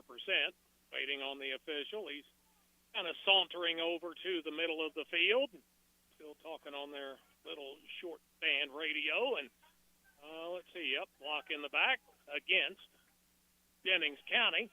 That'll move them back 5 yards. So instead of starting in Paoli territory, they're going to start just inside their 40. Ball would have been at the Rams' 44-yard line, and after everything is marked off, they keep going back there by the 30, and finally, see where they're at. Right at the 34-yard line is where they officially mark it. 34-yard line of Jennings County to start this drive with 5:19 to go. Rams that time took over 6 minutes off the clock on that drive. Now it's up to Franks. Tied 21-21. Ball at the 34. Franks hands it off Machino. Machino to the left side. Very patient running. Hit once, pinballed around, and finally knocked to the turf. But a nice run by Machino over on that left side. He's going to pick up 6 on the play to make it 2nd down and 4. Miller on the tackle there for Paoli. And Jennings County, more or less 4-minute drill. That's where you're not in a hurry. You just want to get the plays in, get them run, use up some time, and see if you can't get some points and give the other team next to no time with it. 2nd down and 4 out of the gun formation. 2 receivers to the left, 1 to the right. Single setback. As Frank's just going to let it roll down under 10 seconds. He drops back, quarterback draw. He gets by 1 tackler, spins off another. He's got a 1st down. He's across the 45 out to the 46, 47-yard line. Good running that time by Franks. He was hit a couple of times and spun around before the Rams able to wrap him up. Burkhead in there on the tackle for Paoli. Jones also in there along with Robbins. And it's going to be a 1st down, though, for Jennings County. Ball marked at the 47-yard line. That's 9 first downs for Jennings County, 5 of them so far in this second half of play. The officials, they stop the clock and might want to put some more time on or make an adjustment to the clock. Yeah, they're talking if they want, they're going to make some adjustments here. The coaches have 4:26 is what they want on the clock. Didn't get it stopped. So that'll give us a little bit of a break in the action here. Tied 21-21 as we got a barn burner here to open up the season at Cook Field between Paoli and Jennings County. Clock is reset. 1st down and 10. Now, the numbers don't really show it, but Franks, he's been a big part of this running game. 16 carries. He's only gained 15 yards, though. He's been sacked a couple of times. Paoli has thrown him for losses on a couple of runs, but he is one that Paoli definitely has to contend with. He's made some key runs in very important spots in this ballgame. 1st and 10. Now the clock rolling with 4:05 to go. Go to the spread formation. This time 2 running backs in the backfield. First time we've seen that. And keeping it right side is Franks on misdirection. Cuts to the outside. Down the sideline he comes. Cuts back up, and then he goes down. But he'll have a 1st down, a gain of 11. Oh, and a late flag. So a flag. He slid. Paoli player came in, hit him just as he was sliding, and the back official, he is going to throw the flag, and it may be a personal foul against Paoli after an 11-yard gain for Franks. Well, Albertson just could not stop his momentum coming in, and that's one of those plays you never know if the guy is actually going down or not when he makes that cutback, but he did. And well, you don't expect it in high school as much as, say, college or pro, but he did slide. You have to pull up. Paoli unable to do that. Paoli coaches not happy about it. That'll be the 7th penalty against Paoli, total of 75 yards against them, and that's a big one because it takes it from about the 40 down inside the 30-yard line. Big penalty there on the Rams. Jennings County's had their share of penalties, too, here throughout the night. They've had 10 penalties tonight. First down and 10. Ball inside the 30-yard line near the 36-37. Out of the gun formation. Frank's going to keep it. Comes over the right side. There's a penalty flag in the backfield, and he's going to be hit as he gets down inside the 25 to the 24-yard line. It looks like this one will come back as well. Guidry in there on the tackle for the Rams along with Mo Hall. And let's wait and see. Yep, they'll talk it over, but thrown again where you would expect it to be, a holding penalty against the offense, and Jennings County is walking back. The officials, they've got it straight amongst themselves. Yeah, a hold against Jennings County. That's 11 penalties against them for 95 yards. Marks the ball back all the way to the 35-yard line. Got to get it down to the 17 for a first down. Clock rolling with 3:28 to go here in the ball game, 21-21 on the Sullivan Financial Consulting of Raymond James scoreboard. Frank's out of the shotgun. Will split two receivers to the left. Slot man right side. Single set back to his left. Puts a man in motion. That's Beinecke to the right side. Low snap. Franks gets it. Cuts over the left side. Trying to dance inside, outside. He's twisting and turning. He's got a good gain of close to 10 yards. And he's going to be down near the 26-yard line. Gain of 9 on the play. Albertson in there along the tackle along with Hall. And it's going to be second down and 9 for this offense of Jennings County in a tie ball game with under 3 minutes to go. That clock just keeps rolling as Jennings County, they're doing a good job of clock management. They've gotten that penalty back and now have it second and 9. Definitely in four-down territory here for sure. Put two receivers to the right. Beinecke in motion to the left side out of the gun. Franks hands it off to Machino. Hit in the backfield, steps out of the tackle, but then the second group able to come up and get him. Looked like Mo Hall had him but could not bring him down. And Machino gets good positive yards as he got hit once and then bounced off and finally gets about 5 more yards. Guidry brings him down, and it's third down and 4.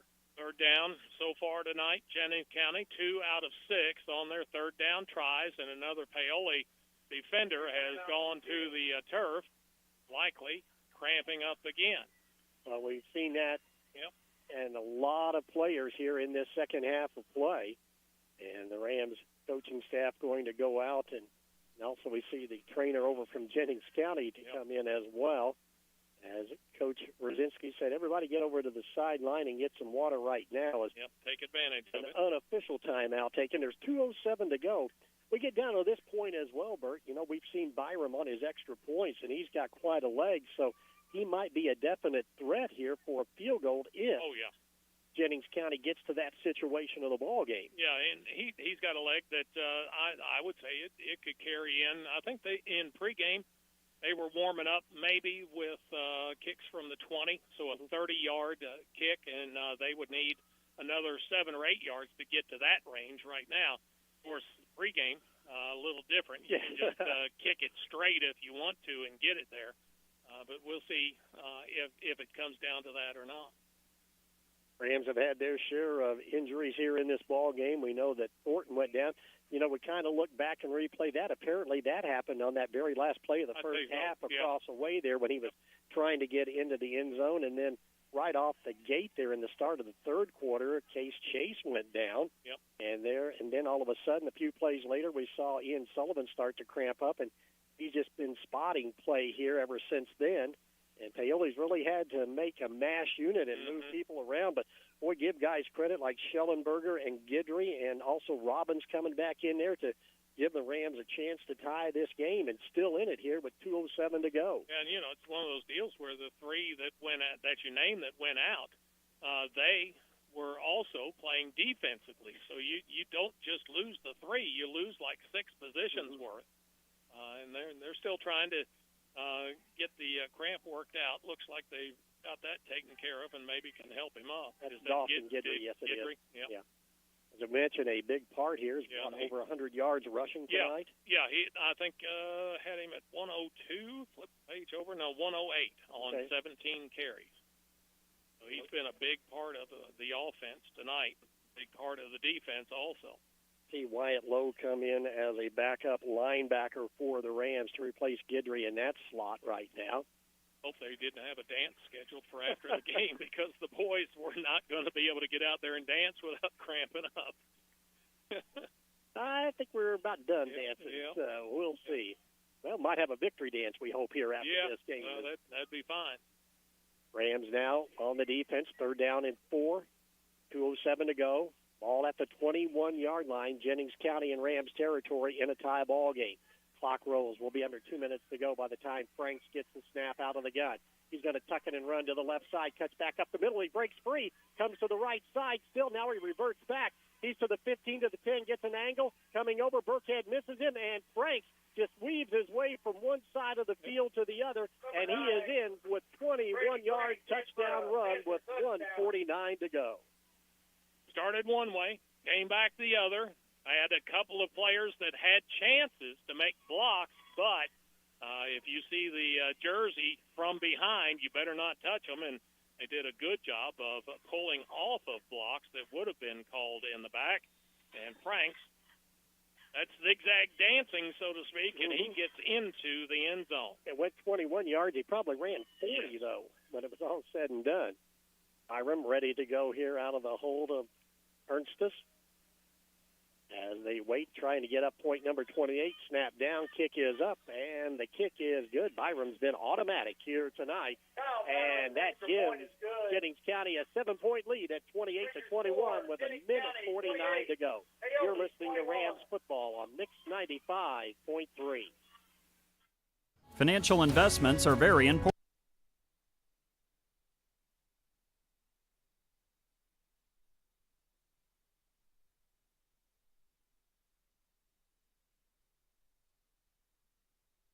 Looking for a reliable landline phone service you can trust? With Orange County Fiber, you'll get crystal clear phone service that's perfect for staying connected. Home or business, we've got plans that fit. Bundle with fiber service or home security monitoring and save every month. Count on the local service you already know and trust with Orange County Fiber. Visit us at www.myremc.coop or call 812-865-2229. Simple, dependable service made just for you. The Paoli offense, last time they had it, showed signs of life. Took them 6 minutes to get it into the end zone. And right now, trailing by 7, they don't have 6 minutes to get it down the field. They'll have to go a little bit quicker than that. And with the injuries starting to catch up with them, no telling if they have got that in the offense or not. Rams sure could use a big run back here. See what Byram wants to do. More than likely, he's going to angle it over, which he has been here this second half. Yeah, everything has been short so far tonight for Jennings County. He's got a better leg than what he's shown on kickoffs. I would imagine they will stick with that same strategy. Going to angle it. No, he's going to go right down the middle of the field. Rams got to cover it. It's going to go to the left side, bounce up, fielded at the 20, over on the right side across the 20, and brought down there immediately at about the 22-yard line. And that's where it will be, Rams football. And it will be 7 in there, Walton on that tackle, and Paoli will have a long field to go with a minute 45, trailing by 7. All right, got to get going right off the bat. Need some yardage gained, and in pretty good chunks. The one drawback right now is Guidry, your leading ball carrier on the night. He is out with cramps, and he's been inhaling some fluids. See if he can get back in there. He's got the helmet on his head at least, but not ready to go back in. Schellenberger will bring him up to the line of scrimmage. He drove him downfield, but time not on the Rams side. Toss it back to Albertson. He bobbled it, got it back, eludes one tackler in the backfield. But by now the pursuit has got him, and that will throw him for a loss of 3 as he gets knocked down at the 22-yard line. Rams have got to go no-huddle offense here, down to 90 seconds to go. 3rd down and 13 for Paoli at the 21-yard line. Schellenberger gets everybody set, splits Cunningham out to the left side, out of the veer. Back, rolling to the left as Schellenberger has to just heave it down. It's a wounded duck. Cunningham coming back, and there's contact as he had the defender on his hip. And that time, Sutton got into the back of the receiver near the first down marker, and all the penalty flags come out. Good news there. It's against Jennings County. Even better news, it'll stop the clock. Yep. and it will give Paoli a first down as well, a 15-yard penalty. So that'll be 11 first downs on the night for Paoli. 3 of them in this half as a result of the flag being thrown against Jennings County. Now they'll mark it off and finally stop and spot the ball at the 36-yard line. So that will help the Rams. The mission now, though, is to get it into the end zone here in the final 70 seconds. And how many timeouts does Paoli have? I know they used one at the I think very they've only beginning. got 2 maybe at the most. Yep, they used one at the very beginning of the second half on defense. Play clock rolling, but it's still up around 25 seconds. Plenty of time to go as Paoli gets to the line now. Robbins in at fullback for Paoli on first down and 10 at the 36. Man in motion to the left side, fake the toss. Here comes Schellenberg. He's under pressure, trying to elude a couple of tacklers. Just going to throw it downfield. Goes way over the head of the intended receiver, Albertson, at about the 40-yard line. And that's all that Emmett could do because there was no window to throw that ball into. No window. And, he's scrambling over here to his left, throwing with his right. It's going to be a tough pass to throw anyway. So he throws it away. You live to play another down. Now it'll be 2nd and 10. 1:02 to go. Paoli still, 64 yards until they can get to the end zone. Schellenberger has the play. Got to hustle up. Down to 5 on the play clock. He'll be out of the shotgun formation. 3 receivers to the left. Just gets it off. He's rolling, looking, fires it out into the flat, but it's going to come way up short, headed for Gunner Smith at about the 40-yard line, and it goes 3rd down at 10. So not only clock against the Rams, now they're in down starting to be against them as well. And 3rd down has not been Paoli's down so far tonight. Just 2 out of 6 on their 3rd down conversion tries. Facing a 3rd and 10 here. Jennings County's defensive front, they have not blitzed. The defensive front has been able to get pressure on Schellenberger. See if Paoli doesn't do some sort of a designed rollout. At least you take a couple of those linemen out of the play. Out of the gun. They got a man that's going to be overthrown, going for Cunningham at about the 40-yard line.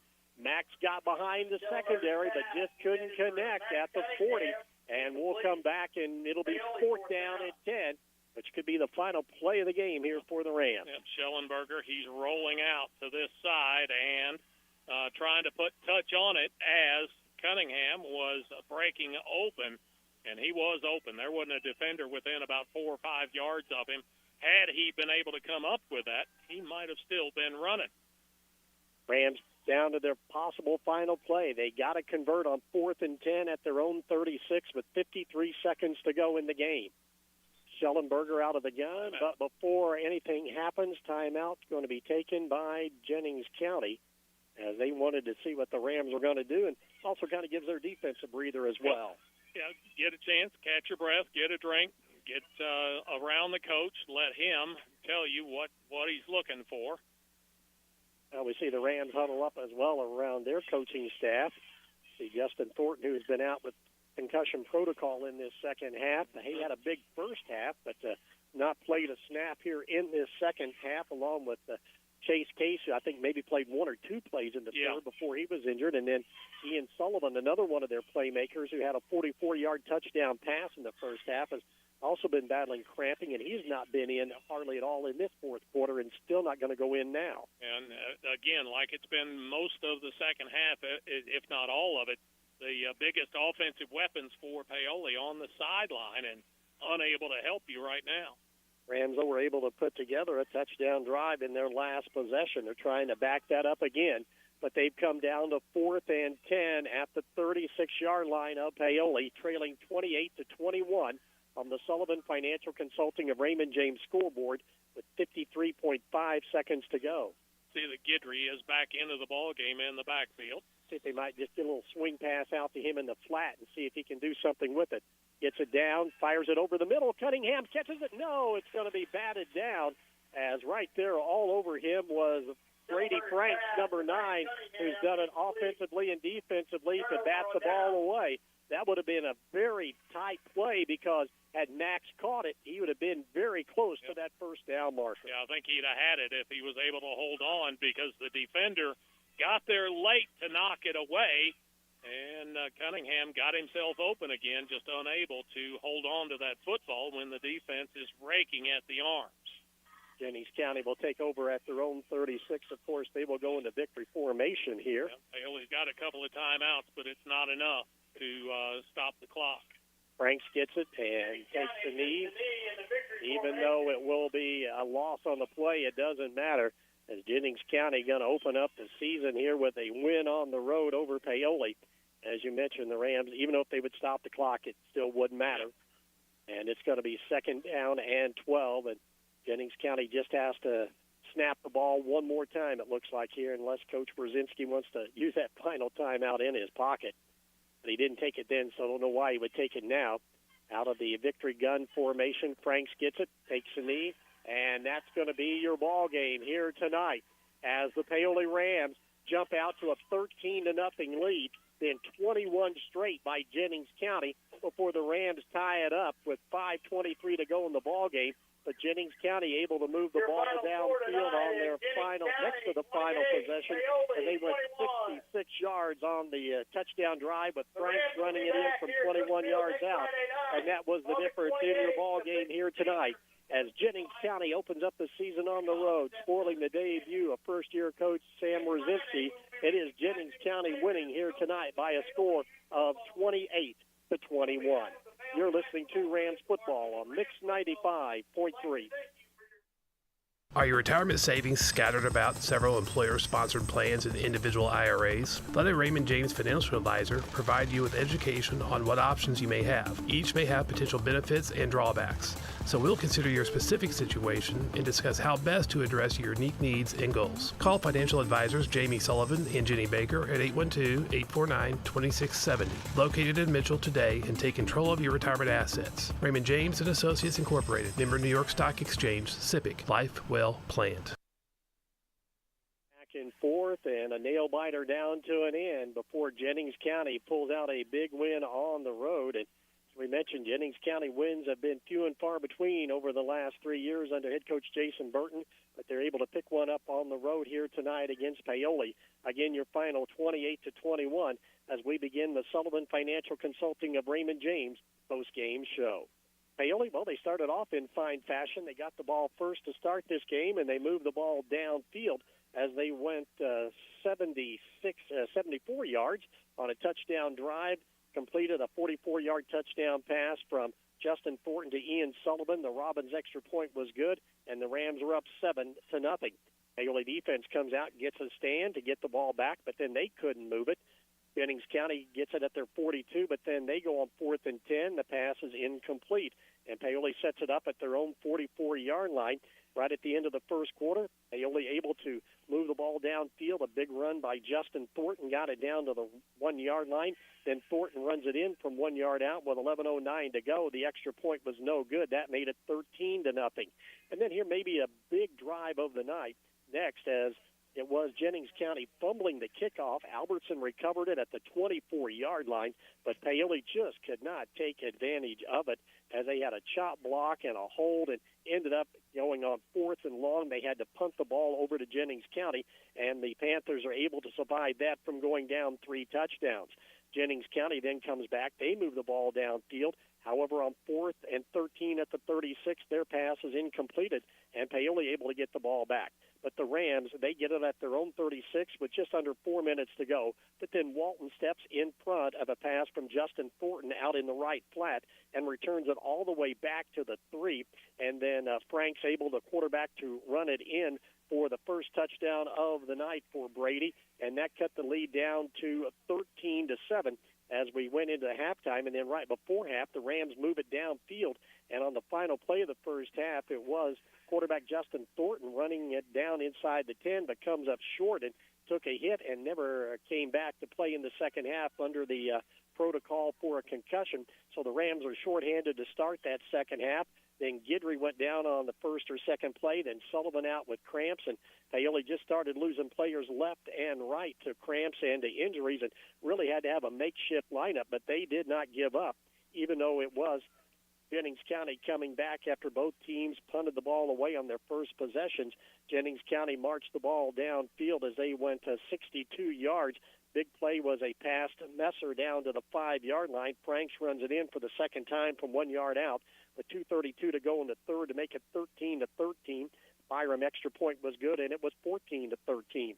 Paoli comes back, but then they lose a fumble. It's recovered by Gomez of Jennings County at the 25-yard line of Paoli, and Paoli did not stop Jennings County, even though Jennings County hurt themselves again with a sack and a penalty, moved the ball all the way back to the 50-yard line, but then a screen pass from Franks to Machino, and down the left sideline he went from 50 yards out to give Jennings County the lead at 20-13 with 11:46 to go. Extra point was good, and it was 21-13.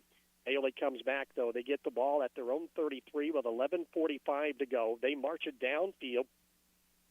Dawson Guidry runs it in from 1 yard out with 5:23 to go in the game. Then Schellenberger adds the two-point conversion to make it 21-21. Paoli kicks it off. Jennings County gets the ball back. 5:19 to go at their own 34-yard line. They're able to move the ball downfield. A big penalty on the Rams in that drive as they were called for a personal foul on a late hit when the quarterback slid down and Albertson came in late.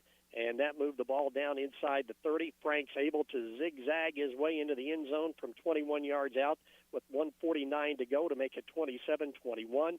The Byram extra point was good, made it 28-21. And then Paoli one final chance from their own 24-yard line.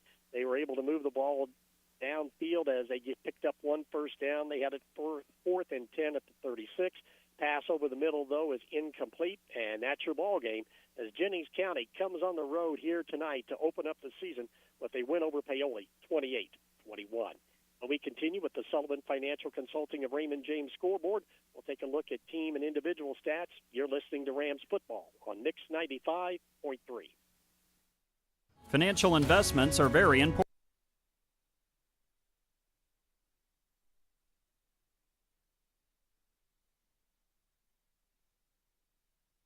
Looking for a reliable landline phone service you can trust? With Orange County Fiber, you'll get crystal clear phone service that's perfect for staying connected. Home or business, we've got plans that fit. Bundle with fiber service or home security monitoring and save every month. Count on the local service you already know and trust with Orange County Fiber. Visit us at www.myremc.coop or call 812-865-2229. Simple, dependable service made just for you. 28-21, your final tonight. Jennings County picks up the win on the road over Paoli to start off the season as the Rams fought hard here tonight but come up short in the opening game of the year. Yeah, the numbers aren't too bad.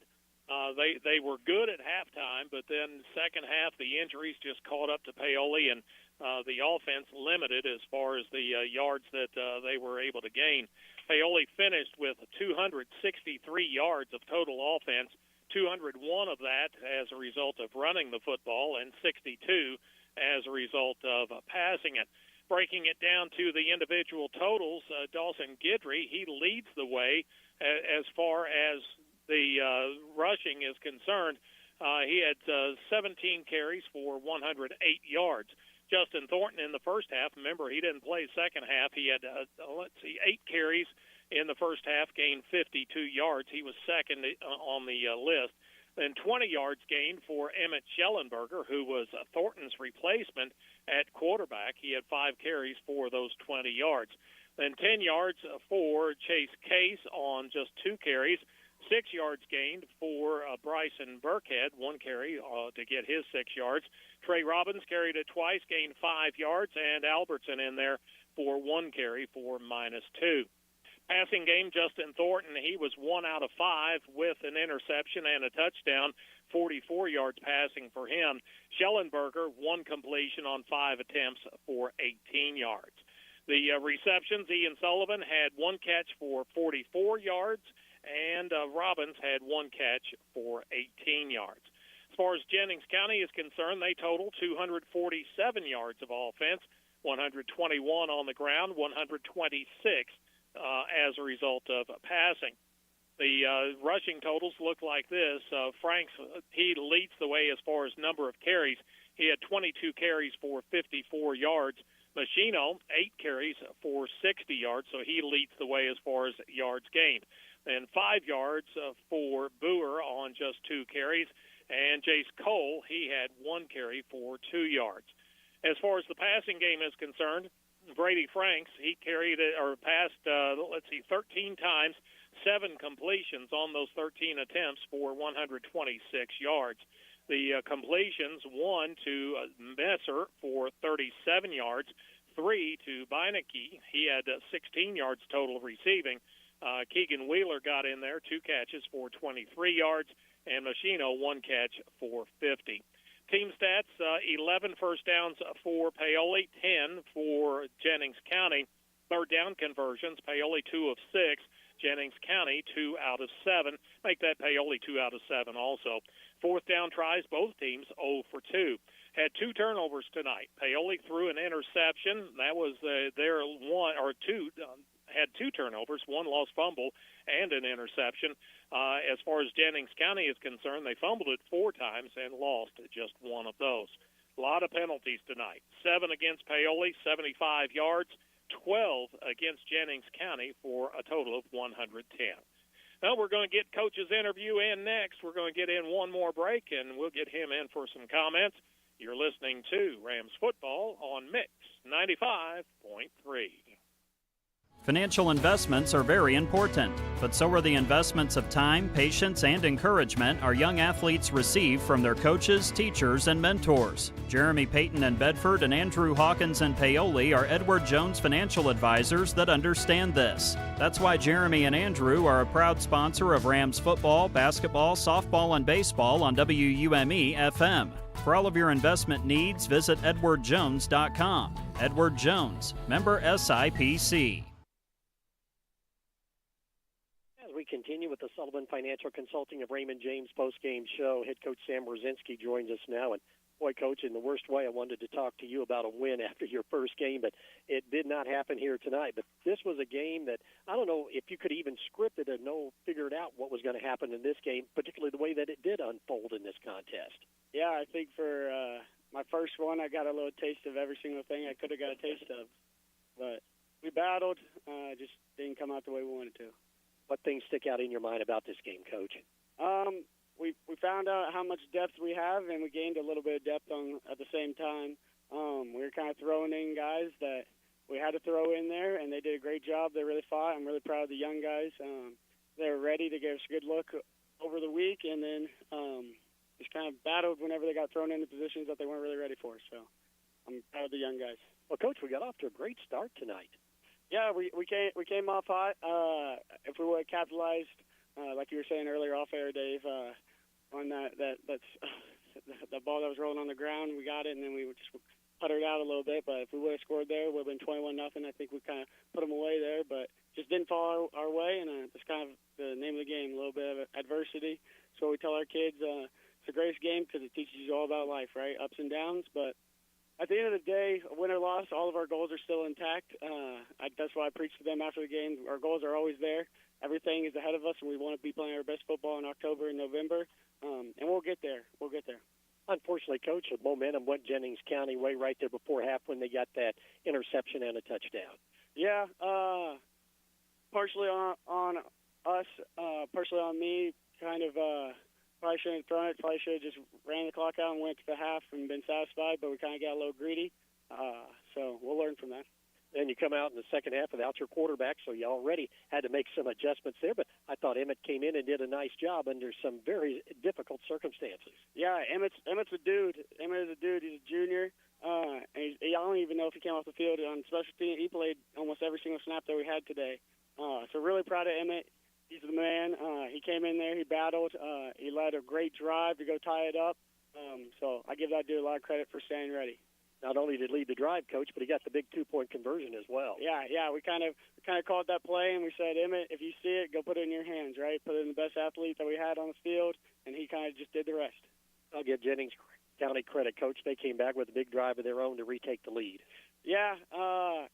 At the same time, like they had us there. We had some guys that weren't really ready, and then great call on them, honestly, with the screen pass there. And that's kind of what these week one games are. They kind of throw things that we haven't really seen or haven't seen them do. But as the year progresses, and we are able to get some more games on guys, get more scout, things like that, hopefully won't happen again. Well, coaches always say, Coach, you either win and lose and learn, and that's what you're going to do tonight is learn from this game. Definitely learn. Definitely going to watch it. Probably stay up a little too late. And we'll get right back at it for Corden because we got to get ready for next week. That we do. But again, give these young guys that were put in some very unusual spots and combinations out on the field. Yeah, they may have had to have a play or two to adjust and get into the swing of things, but they answered the bell here tonight. Yeah, they definitely battled. I'm super proud of them. And that's all I can really ask for. They came, they were ready, and they played hard. Well, it's just game 9, as you mentioned, Coach. There's still a lot of football in front of Rams tonight. Oh, yeah. I mean, everything's still in front of us, right? All of our goals are right in front of us. Well, Coach, we got to come back because we got a big game next week at home against a very improving team in Corden Central. Yeah. Should be an interesting one. I don't know too much about them, but we'll trade the film. We'll get them scouted up. All right. Well, we'll find out a lot more when we talk to you Monday on Coach's Show. Yeah, I appreciate it. Thank you, sir. Thanks for coming up. Yeah, no worries. All right. Head coach Sam Rosinski of the Paoli Rams. They lose a heartbreaker here in his debut, 28-21. We'll be back to wrap things up from Cook Field tonight. You're listening to Rams football on Mix 95.3. Paoli Health and Living is a senior living community that's not like the others. It's rich in history, a community landmark, and a place to call home. Get the care you need and deserve with Paoli Health and Living rehabilitation programs. Be unstoppable and take the guesswork out of therapy with their unique and personalized programs. And for residents needing extra care, the long-term care program is equipped with an expert team of nurses and therapists, dietitians, and dedicated certified nursing assistants. Learn more about the services available to you at Paoli Health and Living. Call 812-723-2595. 28-21, your final here tonight as we begin wrapping up the Sullivan Financial Consulting of Raymond James post-game show. And for the Rams, a tough one, losing at 28-21. Gracious enough for Coach Rosinski to come up and in his first year, but handled himself well here. I know he's upset like the boys are that they lost, but knew what was going out in front of them and playing a little bit shorthanded, particularly in that second half. But still made a comeback, but could not pull it out at the end. Yeah, and, he learned a lot about his team. Learned about what type of kids that he's got out there because they just kept playing, kept plugging away at it. And, they after having that lead and losing it, you're thinking, okay, they could just quit now, but they didn't. They came back, tied it up.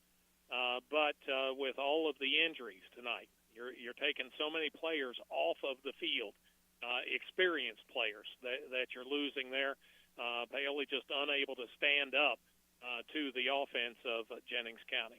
Yeah, those seniors that went down, or players went down, were your seniors that you were expecting to lead here this year, and hopefully they'll be able to come back and get into playing shape again. Really, I mentioned about the fact of Thornton and Case going down and then the cramping of Sullivan as well, but they were just three of the many that came out with injuries here tonight. And, of course, as we get set here, we get a new program for us this year. We're going to have the player of the game. We appreciate that. Edward Jones, Jeremy Payton in Bedford, making sense of investing, come up with our player of the game. And Bert picked his out. He had number 9, Dawson Guidry. I was kind of going to go either with Dawson or Emmett, or maybe even share it with him. But I'm like you. I thought Dawson Guidry, he wasn't expected to play here after last week. He got cleared this week, only had a week of practice, and it came out and made a big difference here on both sides of the football. He really did. You look at it, 17 carries, 108 yards in a game that you're really not expected to play in. So I look at him, and like you say, Schellenberger, he's right there with him because he had to come in at that quarterback spot in the second half and did a really good job of running the offense. We'll give it to Dawson Guidry tonight, our player of the game for game number 1, brought to you by Edward Jones, Jeremy Payton in Bedford, making sense of investing. Always got to have a baseline to start, and that's what the Rams have now. And, of course, we've talked, Bert and I have done this for decades. We won't say how long. But we know when we talk to coaches, they always tell you, you make your biggest strides from week 1 to week 2, and that's what the Rams will have to do to prepare for Corden Central next week. Yeah, and, the thing is, between week 1 and 2, you've got game film. And you can break it down as many ways as you want, but what you're going to want to do is show the boys, okay, here's what you did right. Let's continue that. here's what you need to work on. And that's the reason for the big improvements. And the coaches will get a chance to do that. They'll break down game film, look at it overnight tonight, then they'll get their scouting report for Cord and put together, and then you come back and you get to work on Monday at practice. And, these kids, they're going to work hard. Just got to get them pointed in the right direction. Rams come up short tonight at home in the opening game of the season, 28-21, losing to Jennings County. The Panthers open up now 1-0 on the year. They'll be back home next Friday night. They'll welcome in the Madison Cubs. The Rams will be right back here at Cook Field in week number 2 of the high school football season, as they will be taking on the Cordon Central Panthers. That'll be a 7 o'clock kickoff. We'll be on the air with our pregame around 6:35. Don't forget Coach's Corner coming your way on Monday night. We'll talk with Coach Brzezinski about this ball game, and then, of course, preview the matchup with Cordon Central. That'll be at 6 p.m. on Monday. And at 6:30, it's Blackhawks Coach's Corner with head coach Jason Lowe, as we'll talk Blackhawks football and their opening game of the season tonight at Edgewood on the road. But here tonight, the Rams jump out to a 13-0 lead. Jennings County scores 21 straight points, but then the Rams tie it up 21-21 with 5:23 to go. But then Jennings County makes one final drive, and they score the winning touchdown with 1:49 to go on a Franks touchdown run from 21 yards out. The Byram extra point was good, and that was the difference in the ball game tonight. 28-21, Jennings County the winner. As always, want to thank all of our great sponsors for allowing us to bring you high school football not only tonight but throughout the entire season. A big thank you, as always, to our engineer-producer back at the studio. That's Melissa Wall. A great job, as always. And most of all, thanks to you for listening. For Bert Pedigo, I'm Dave Dedrick. Again, your final tonight from Cook Field at Paoli High School. It was Jennings County 28, Paoli 21. Good night, everybody. High school football on Mix 95.3 WUME, being sponsored by the Superburger in Paoli, Edward Jones, Andrew Hawkins, and Edward Jones, Jeremy Payton, Orange County REMC, Cave and Calcar Quarries, Summers Seamless Gutters, Hoosier Hills Credit Union, by Orange County Casa, Paoli Health and Living Community.